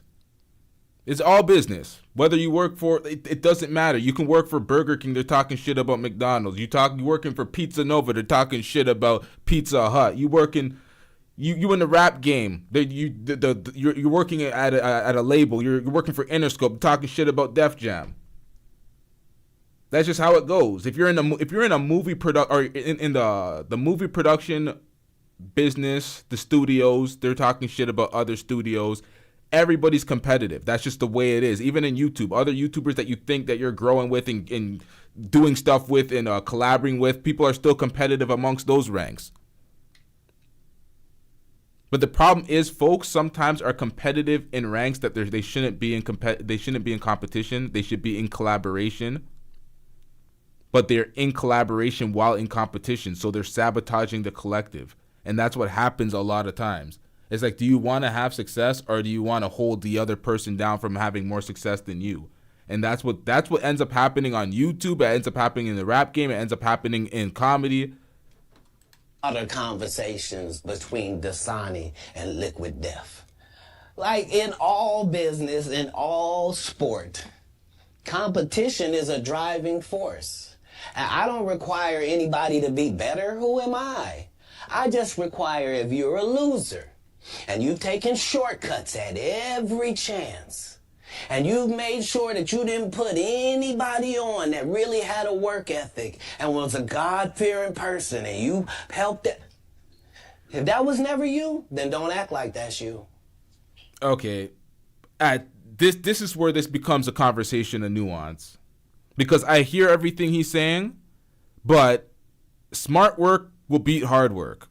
You'll see somebody slaving away in the wrong direction, not really getting that far, doing the hard work but not doing the smart work, doing it in the wrong way. So if somebody comes up under you and does something a lot smarter with half the work, you can't be mad at them. You gotta look inward and be like, you know what, I could have done this smarter. I'm running myself into the ground, working so hard, and I could have worked a little bit smarter.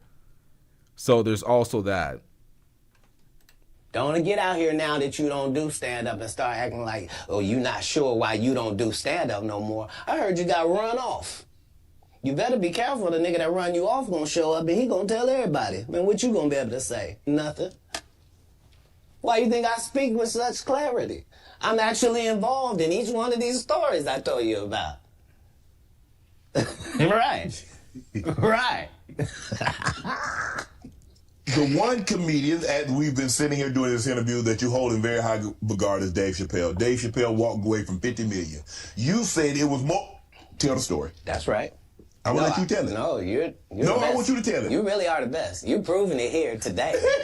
As much as I'm proving it, you've proven it. You've proven it. Yeah, that wasn't the thing. It wasn't. People say. For independent media right now, Shannon Sharpe is killing it. The numbers that he's doing, the interviews he's doing, the quality of work that he's doing, he's putting out right now, Shannon Sharpe is really killing it. He lost $50 million. No, that's not even close to what happened to this dude. And until you understand what happened to the dude, you don't understand what happened. Like, no, not they offered him $50 million and he turned it down. Who gonna turn down $50 million? Now, I've had to turn down $50 million 4 times.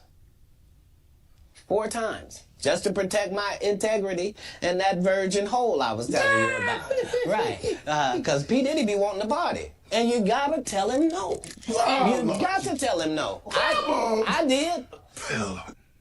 I'm like, did he do it? Did he drug her? Did he rape her?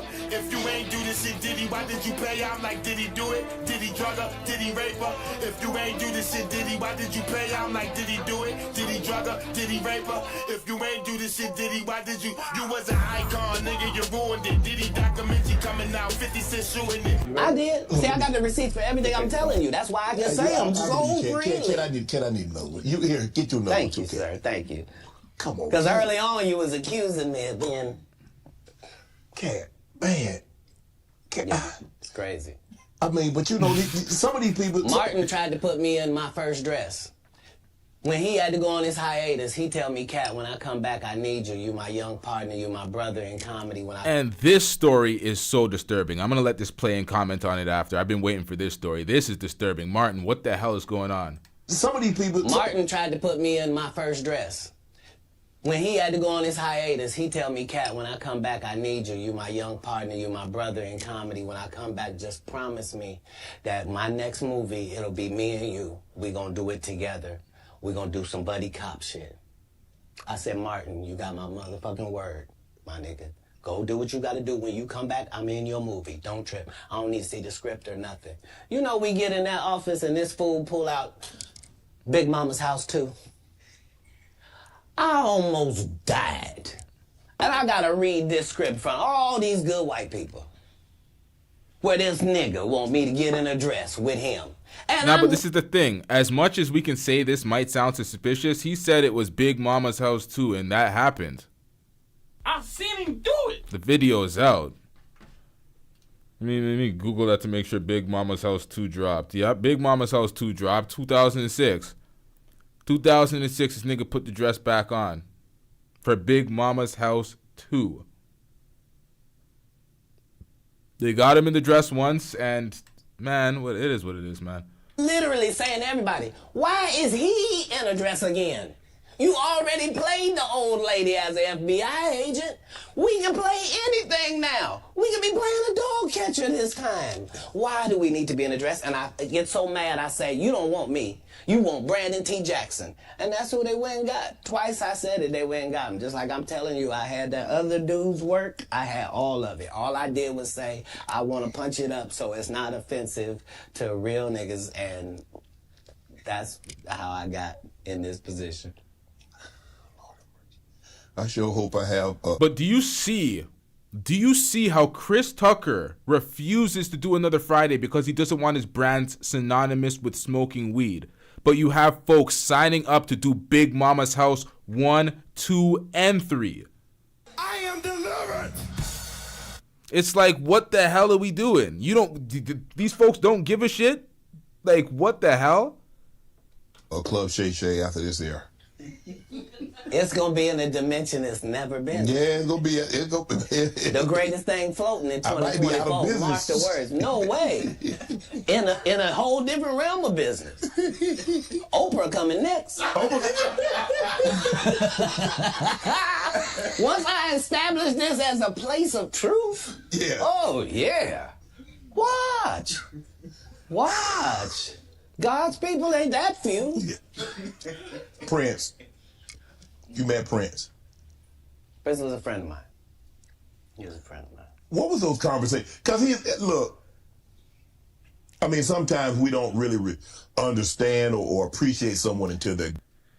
Yeah, it's true. You don't appreciate people until they're gone. But with that being said, I'm going to wrap up the show. Maybe I'll do a part 2 of this to react to the rest because he definitely cooks a lot more. He calls out a lot more people, and there's not as many dead spots in the rest. I think there's a dead spot here, and then like 10 minutes later, he starts cooking again, and then there's another dead spot. But I'm going to figure that out. I'm going to edit out all the stuff now that there's only an hour left. I'm going to make sure that I basically just get all the diss things that are the moments that he's dissing folks or cooking folks, calling folks out, any of the industry moments where he's highlighting some weird shit. I'll try to clip that in, and then we could potentially do a part 2. I make no promises because sometimes I be saying shit and it doesn't actually happen. So, yeah. There's that. So yeah, shout out to everybody in the chat. Shout out to everybody that hit that like button. But this one has been a very long stream. We're gonna wrap this up. Potentially do a part 2 because we have a lot of topics to cover. So let's get it. Shout out to everybody in the chat. But we wrapping this one up. Let's play a minute left. Go. I was a big Prince fan. All of this stuff because he could play all the instruments. He could sing. He could dance. He was an entertainer that could sing. And what he wrote. I mean, who thinks of Cherry Moons? Who thinks it snows in April? Who a raspberry beret or pink? Yep. We're out. We out, chat. Yeah.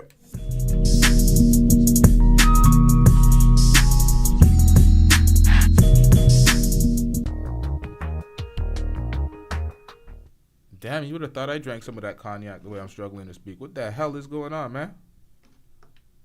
What in the hell is going on today?